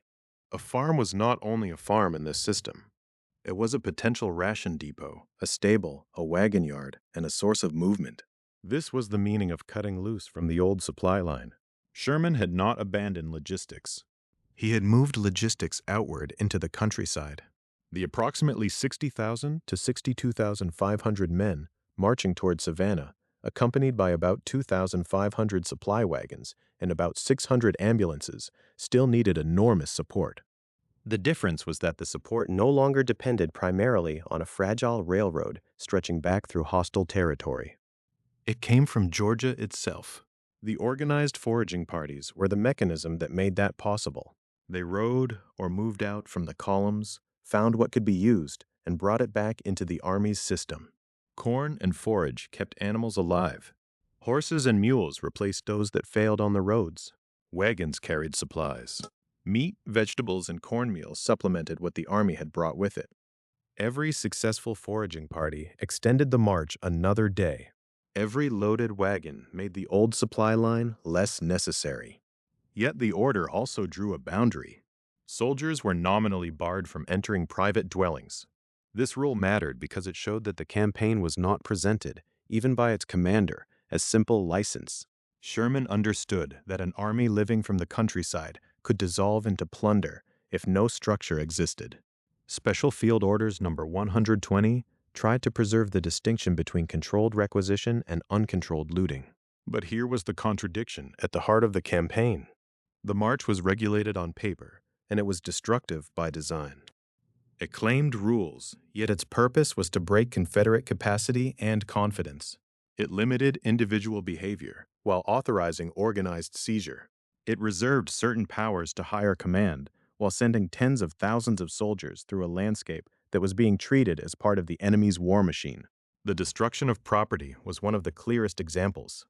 Special Field Orders No. 120 did not give every soldier the stated authority to burn mills, houses, cotton gins, and other property. That power was reserved to corps commanders. The order tied such destruction to conditions. Where the army was unmolested, destruction was to be limited. Where guerrillas or bushwhackers attacked the march, where bridges were burned, roads obstructed, or local hostility manifested itself, commanders could order harsher devastation. In this language, destruction became conditional punishment and military method at the same time. A mill might be seen not only as a civilian building, but as a means of grinding grain for Confederate forces. A cotton gin might stand not only as a piece of agricultural equipment, but as part of the economic world that sustained the rebellion. A house could become entangled in the logic of retaliation if local resistance was believed to have occurred nearby. The order created a system in which property could be protected by compliance or exposed by resistance, at least according to the judgment of Union commanders. That judgment was powerful. It turned local behavior into military risk. A burned bridge could bring devastation on a neighborhood. Bushwhacking could invite destruction beyond the immediate clash. Obstructed roads could be read not as isolated acts, but as signs that the population itself was helping to resist. In this way, the order carried a message beyond the movement of troops. The Confederate interior would pay for making the march difficult. This is why the campaign belonged to what later generations would call hard war. It was not war against civilians in the sense of making every person a battlefield target, but it was war against the civilian-supported structure of Confederate survival. Food, animals, mills, wagons, cotton, roads, and confidence all became part of the contest. Sherman's army did not need to defeat a large Confederate force every day to damage the Confederacy. It could do so by making the interior unable to feed armies, move supplies, protect institutions, or reassure its own people. The psychological effect was inseparable from the material one. When the right wing under Oliver O. Howard and the left wing under Henry W. Slocum moved on separated routes, roughly 20 to 40 miles apart, they spread uncertainty. When foraging parties moved beyond the main columns, they spread contact. When mills, cotton gins, rail lines, or local supplies were threatened, they spread the message that distance from the front no longer meant safety. Georgia's interior was not behind the war anymore. It was inside it. That was the deeper point Sherman wanted to prove. The Confederacy had promised protection as well as independence. It had claimed the power to defend its states, its farms, its capitals, its railways, and its institutions. After Atlanta, Sherman's march challenged that claim directly. Each day, the Union Army moved without being stopped, the promise weakened. Each county touched by foraging and destruction became evidence that Confederate power could not shield the people whose loyalty it demanded. Still, the paper rules should not be mistaken for clean war. Orders could define authority, but they could not remove fear from the people watching armed foragers arrive. They could say soldiers should not enter private dwellings, but they could not make the experience of organized seizure feel orderly to those losing food, animals, or transportation. They could reserve the destruction of mills, houses, and cotton gins to corps commanders, but they could not erase the reality that the campaign's success depended on making the countryside vulnerable. This is the moral tension that gives the march its enduring weight. Sherman's system was not chaos in its own design. It had routes, wings, corps, wagons, ambulances, foraging parties, and written instructions. But its discipline served a destructive strategy. The Army's orderliness made the damage more effective, not less. It allowed a large force to move more than 250 miles from Atlanta toward Savannah while feeding itself, weakening the enemy's resources and spreading the feeling that no place in Georgia's interior was beyond reach. In that sense, hard war was not only fire, it was organization. It was the disciplined conversion of farms into supply lines, of roads into avenues of uncertainty, of local resistance into justification for devastation, and of property into a measure of Confederate strength. Sherman's march did not merely pass over Georgia. It tested whether the Confederacy could still act as a government, a shield, and a military system in the places far behind its armies. But the same movement that shattered Confederate control also drew vulnerable people into its wake.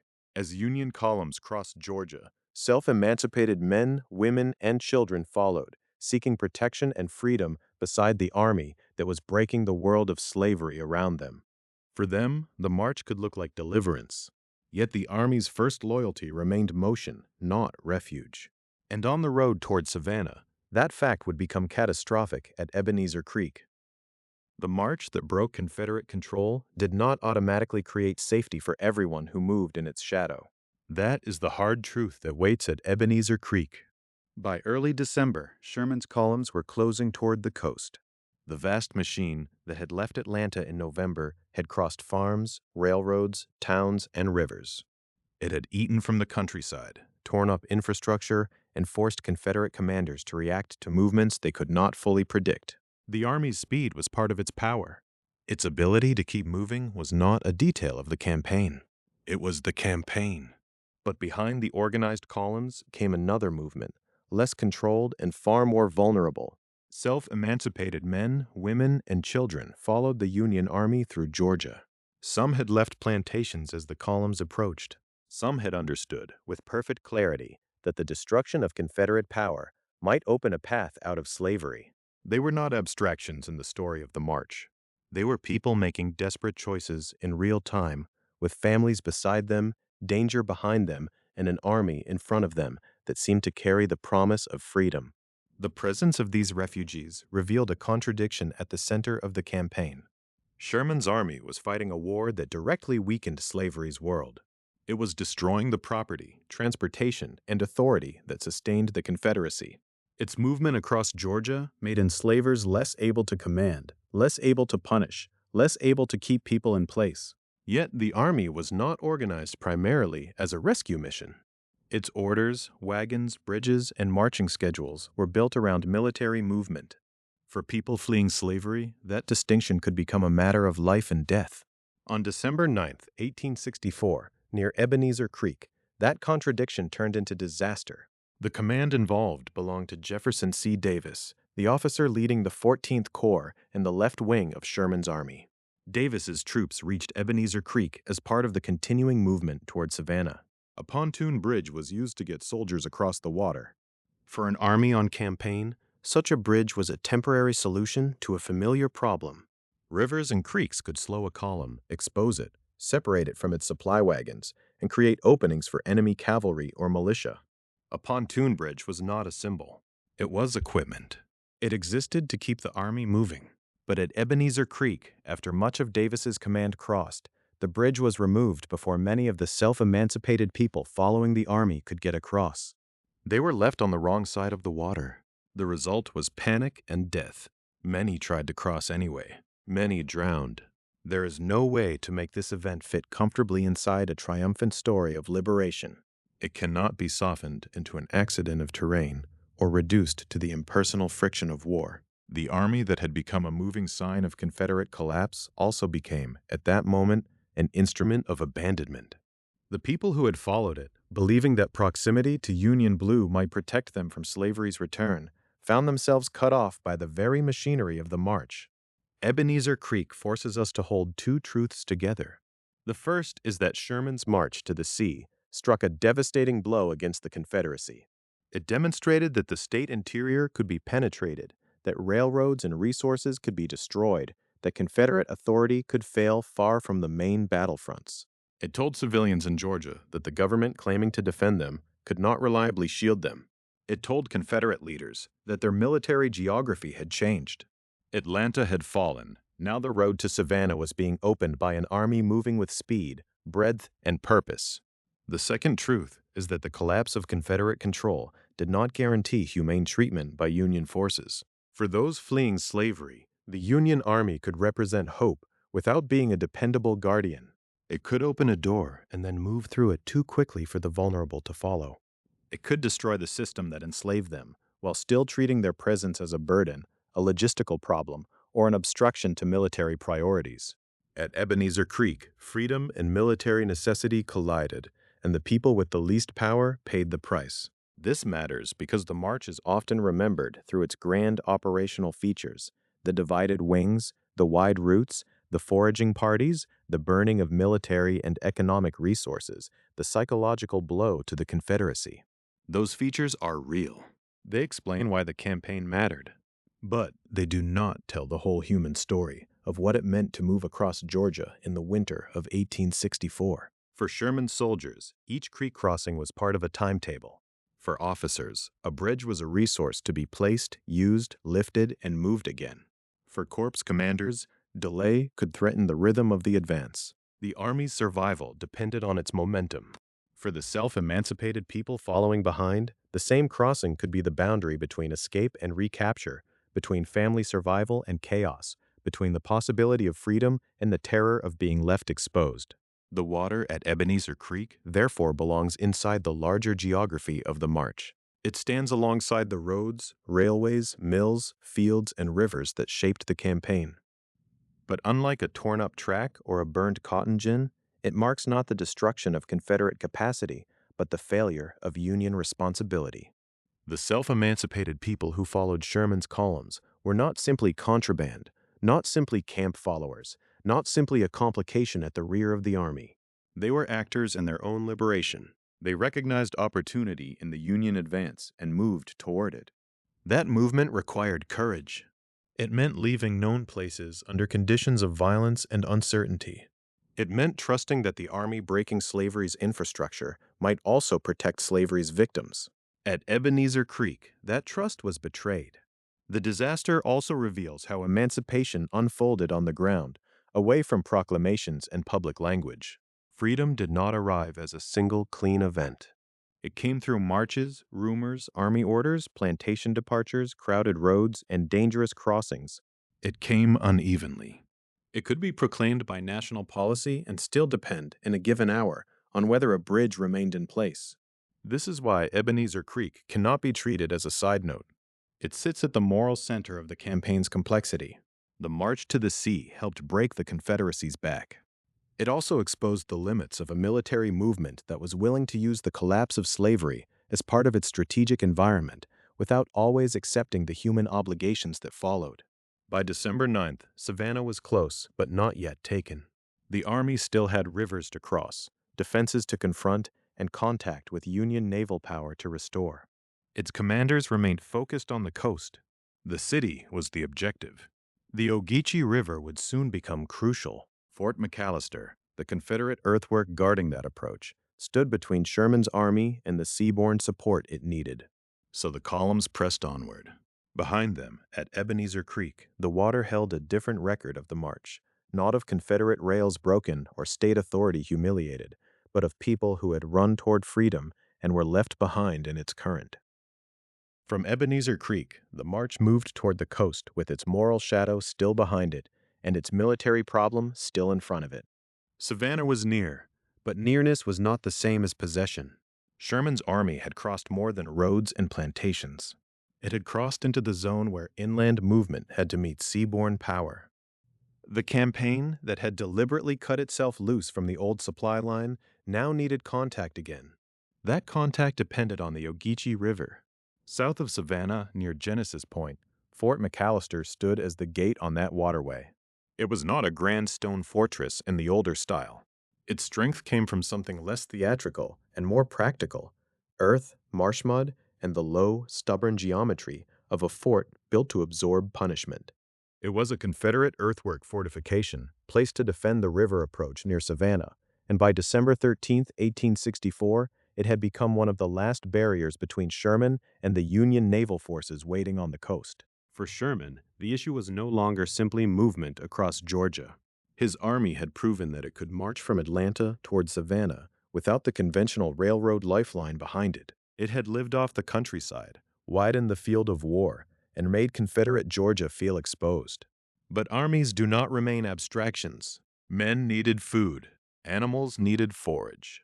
Ammunition, medical supplies, mail, orders, and communication all had to flow through some channel. The Ogeechee offered that channel, if Fort McAllister could be taken. The fort mattered because it had already been tested.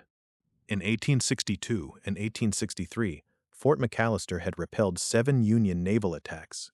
Union ironclad monitors, including USS Montauk and USS Passaic, had come against it from the water. The fort survived not because it was immune to damage, but because its design and materials made damage repairable. Masonry could crack, shatter, and expose weakness under repeated bombardment. Earthworks behaved differently. Shot and shell could tear into them, but the walls could be rebuilt with earth and marsh mud. What naval guns smashed during one attack could be patched before the next. That was the practical genius of Fort McAllister. It did not need to look indestructible. It needed to keep functioning. According to the New Georgia Encyclopedia, the fort mounted 10 large-caliber guns and included facilities for heating red-hot shot. That detail pulls the scene back into an older and brutal naval language. Red-hot shot was heated before being fired, intended to ignite wooden vessels or combustible material aboard them. In an age when ironclads had changed the balance between ships and shore batteries, Fort McAllister still carried the traces of multiple eras of warfare: heavy guns facing the river, earthen protection against bombardment, and the old fire threat of heated shot. From the river, it had been a difficult target. Its profile was low. Its wounds could be filled. Its garrison had the advantage of prepared ground. The marshes and waterways around it gave shape to the battlefield before any commander gave an order. To attack Fort McAllister from the water was to fight it on the terms for which it had been designed. But Sherman's march had changed the terms. The army approaching from the interior was not a naval squadron trading fire with a river fort. It was the landward consequence of a campaign that had cut through Georgia from Atlanta. Fort McAllister's history was a history of bombardment from the Ogeechee. Its danger now came from behind. Sherman understood the significance of the moment. He had moved across the state in a campaign built on calculated uncertainty, but at the Ogeechee the problem narrowed. The fort had to fall. Once it fell, Sherman could open communication with Union naval forces and bring in supplies from the coast. The march would no longer be an army moving in deliberate isolation.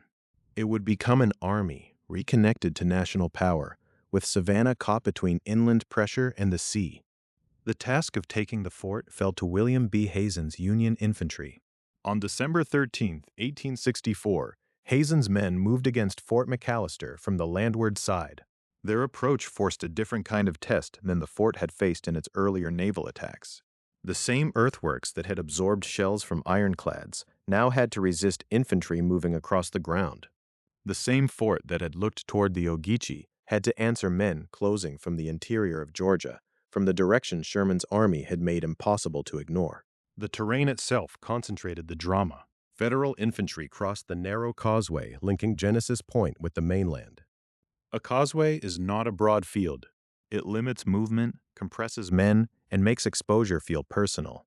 In the cinematic imagination, this is the place where the wide march across Georgia becomes a line of soldiers moving through a confined approach toward a fixed point of resistance. For weeks, Sherman's columns had spread over roads 20 and 40 miles apart. Here, at the gate on the Ogeechee, space tightened. Across the river, Sherman watched from the rice mill of the chief's plantation.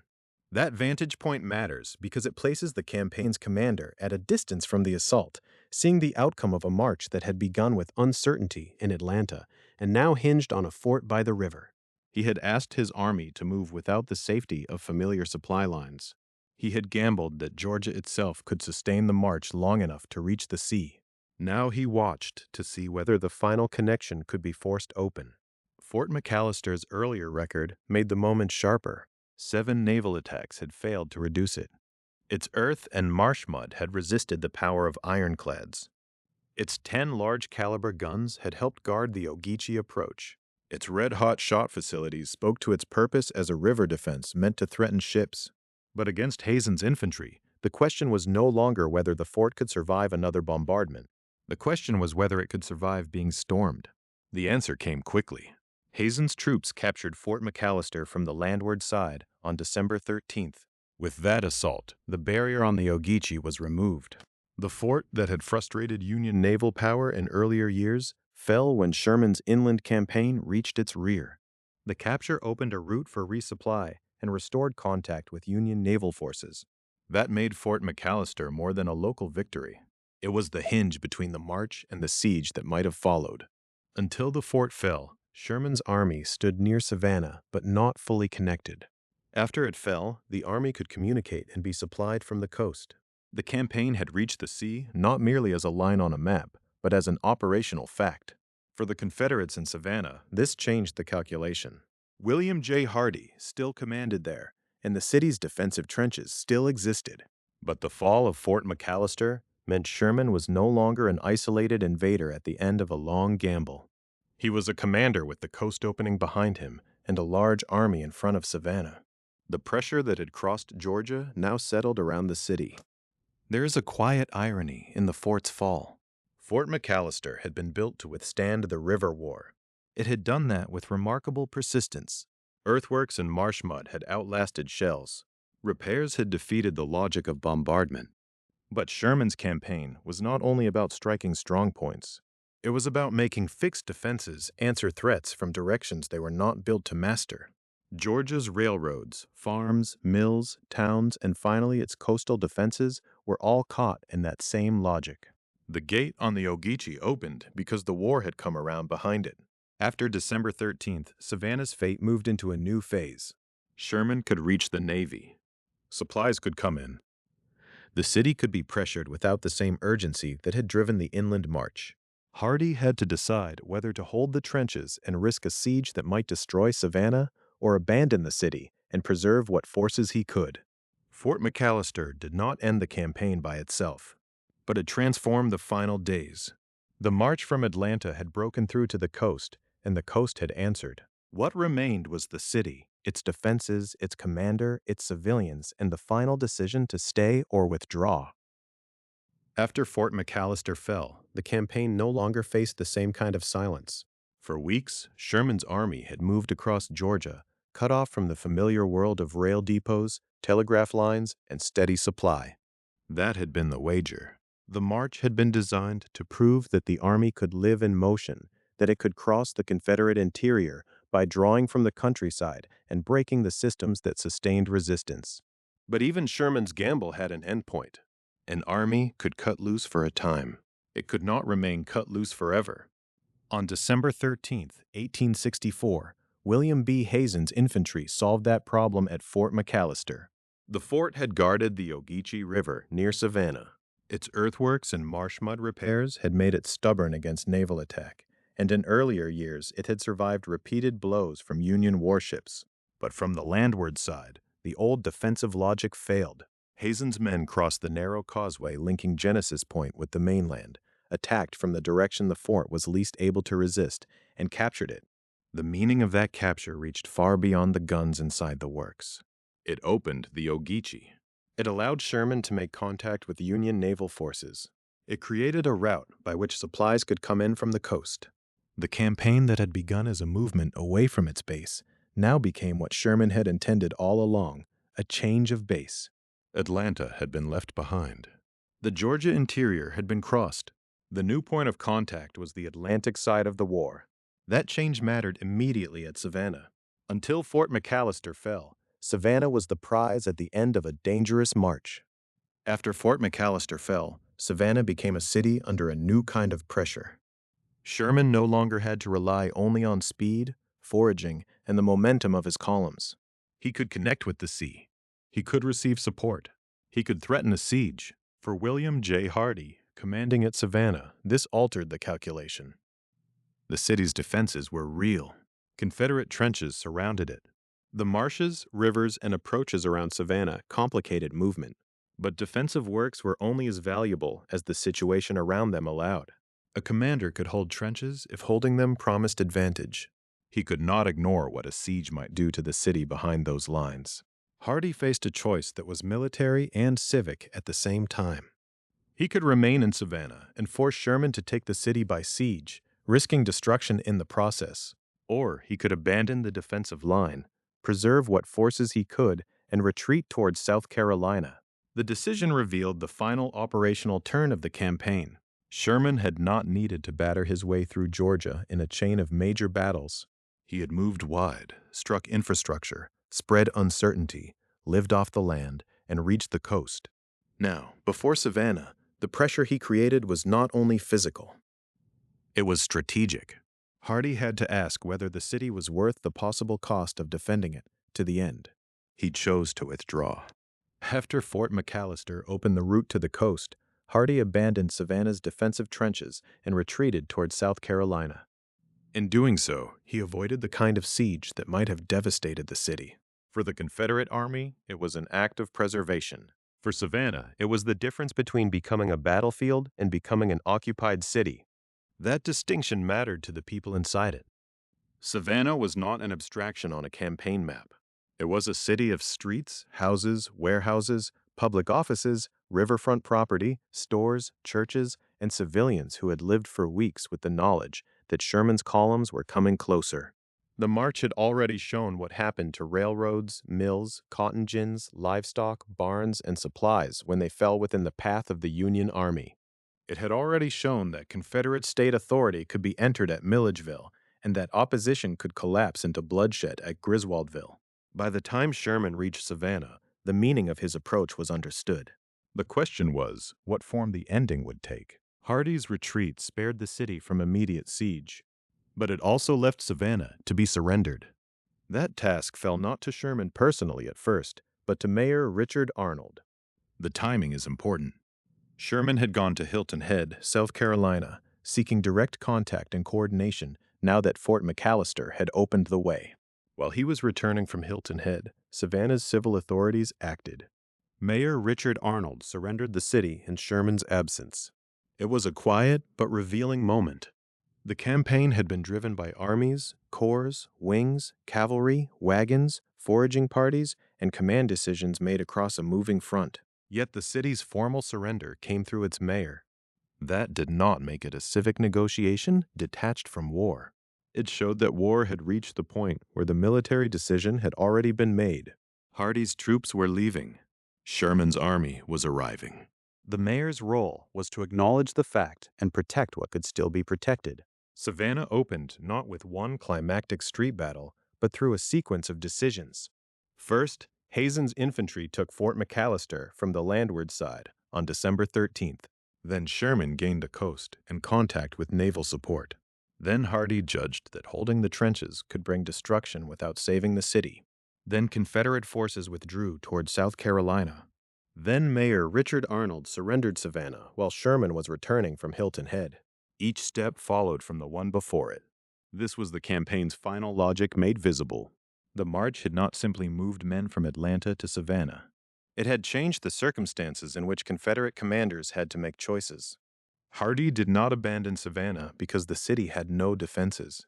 He abandoned it because the fall of Fort McAllister and Sherman's connection to the coast made those defenses part of a losing problem. A siege could consume the city and still fail to save the Confederate force inside it. For Sherman, the result was enormous. The army that had vanished from Atlanta into the Georgia interior reappeared at the Atlantic coast with its organization intact. The uncertainty that had surrounded its route ended at a major port city. The Confederate claim to control Georgia's interior had been exposed as fragile. Rail lines had been damaged, supplies seized or destroyed, state authority humiliated, and now Savannah itself had opened. But even in triumph, the ending carried layers that simple victory language cannot hold. The campaign had broken Confederate systems, but it had also carried suffering across the landscape. It had drawn self-emancipated people toward Union columns and then, at Ebenezer Creek, revealed how cruelly military motion could abandon those seeking freedom. It had imposed destruction under rules that claimed limits, while the reality on the ground often stretched beyond neat command language.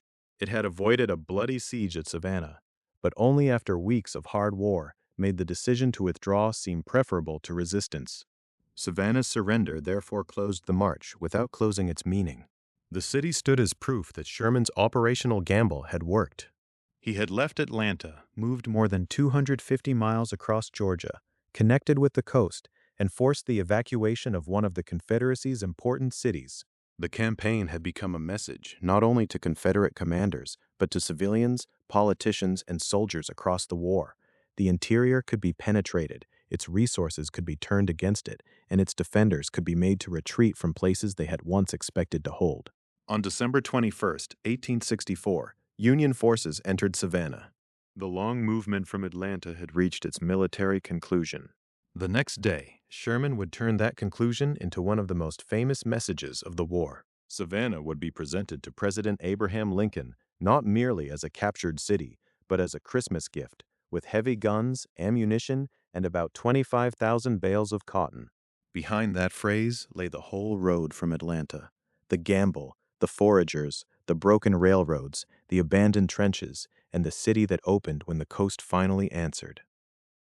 The next day, the march became a message in its most concentrated form. On December 22, 1864, William T. Sherman sent his telegram to President Abraham Lincoln. The army had entered Savannah the day before. William J. Hardee had withdrawn rather than hold the defensive lines and invite a siege that might damage or destroy the city. Mayor Richard Arnold had surrendered Savannah while Sherman was returning from Hilton Head, South Carolina. The military work was done. Now Sherman gave it a sentence that would travel farther than the columns themselves. He offered Savannah to Lincoln as a Christmas gift. The words were brief, almost ceremonious, but they carried the weight of the whole campaign. The city, its heavy guns, its ammunition, and about 25,000 bales of cotton. In that inventory, Sherman was not merely reporting possession of a place. He was listing the evidence of a strategic result. Savannah had been a Confederate port city, protected by inland approaches, river defenses, and the assumption that Georgia's interior could not be crossed so easily by a large hostile army. Now its guns and supplies were in Union hands. Its cotton, one of the great economic symbols of the Confederacy, had become part of the prize. The telegram survives in the Abraham Lincoln Papers at the Library of Congress. That fact matters because the message was not only a battlefield report. It was a political document, a public proof of a gamble that had worried Lincoln before the November election. Weeks earlier, the idea of cutting loose from conventional supply lines had seemed dangerous enough to invite hesitation.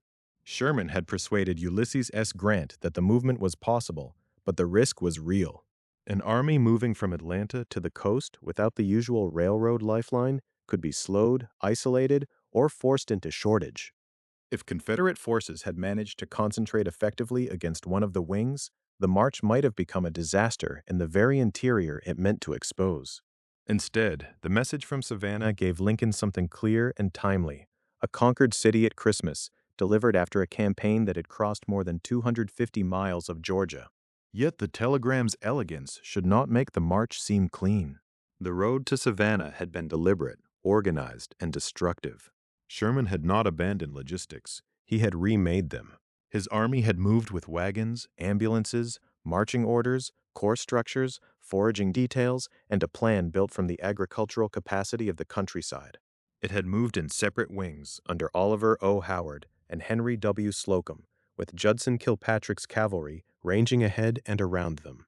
It had feinted toward Macon and Augusta, entered Milledgeville, broken railroads, gathered food and forage, and forced Confederate commanders to guess where the real blow would fall.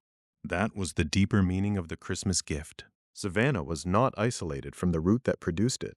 The city was the final proof of the proposition Sherman had set out to test, that the Confederacy could no longer secure its own interior. This was not just a military claim. It was psychological and political. Confederate nationalism depended on more than armies in the field.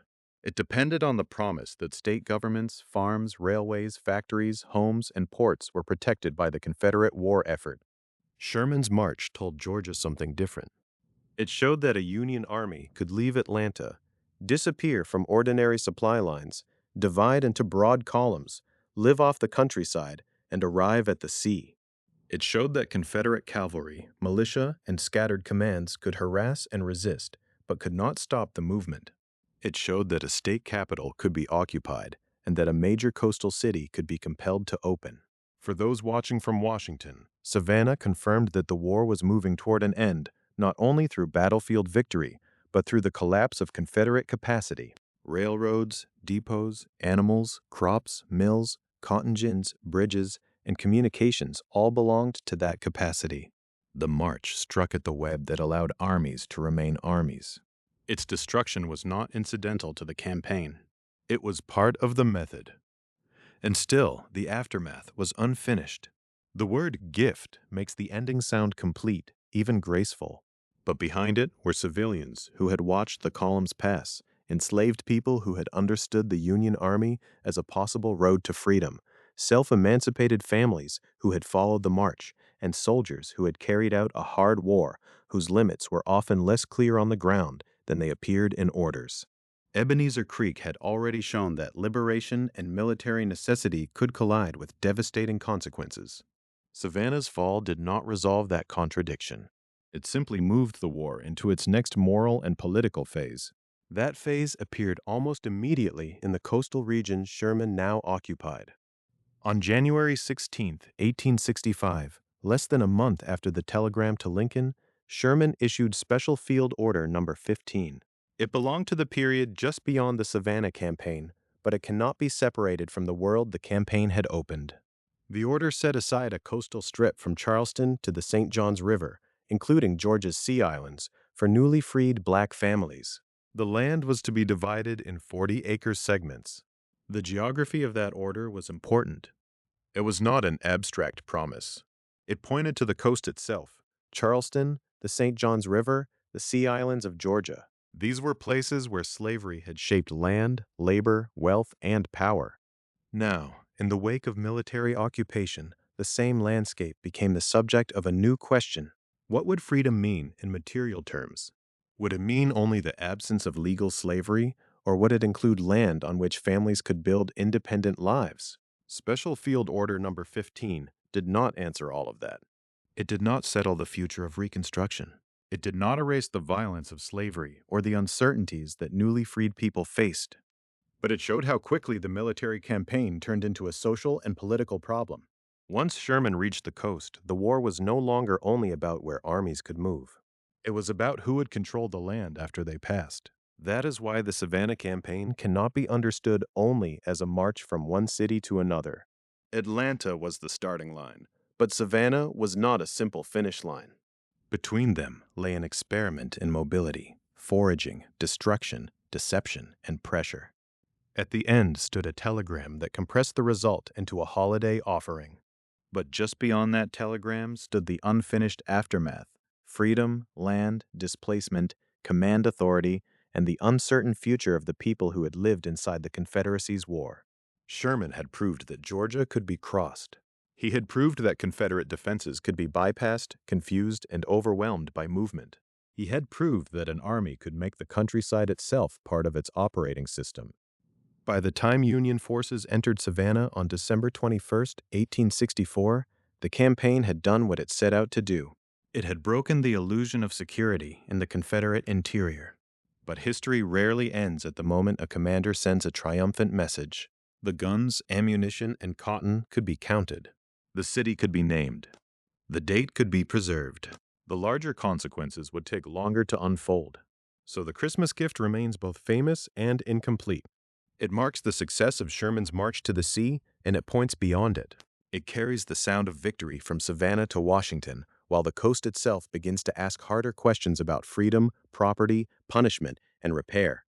The campaign that broke the Confederacy's back did not, by itself, decide what kind of nation would rise after the breaking. It only made clear that the old military shield had failed, and that a new struggle over the meaning of the war was already waiting on the shore.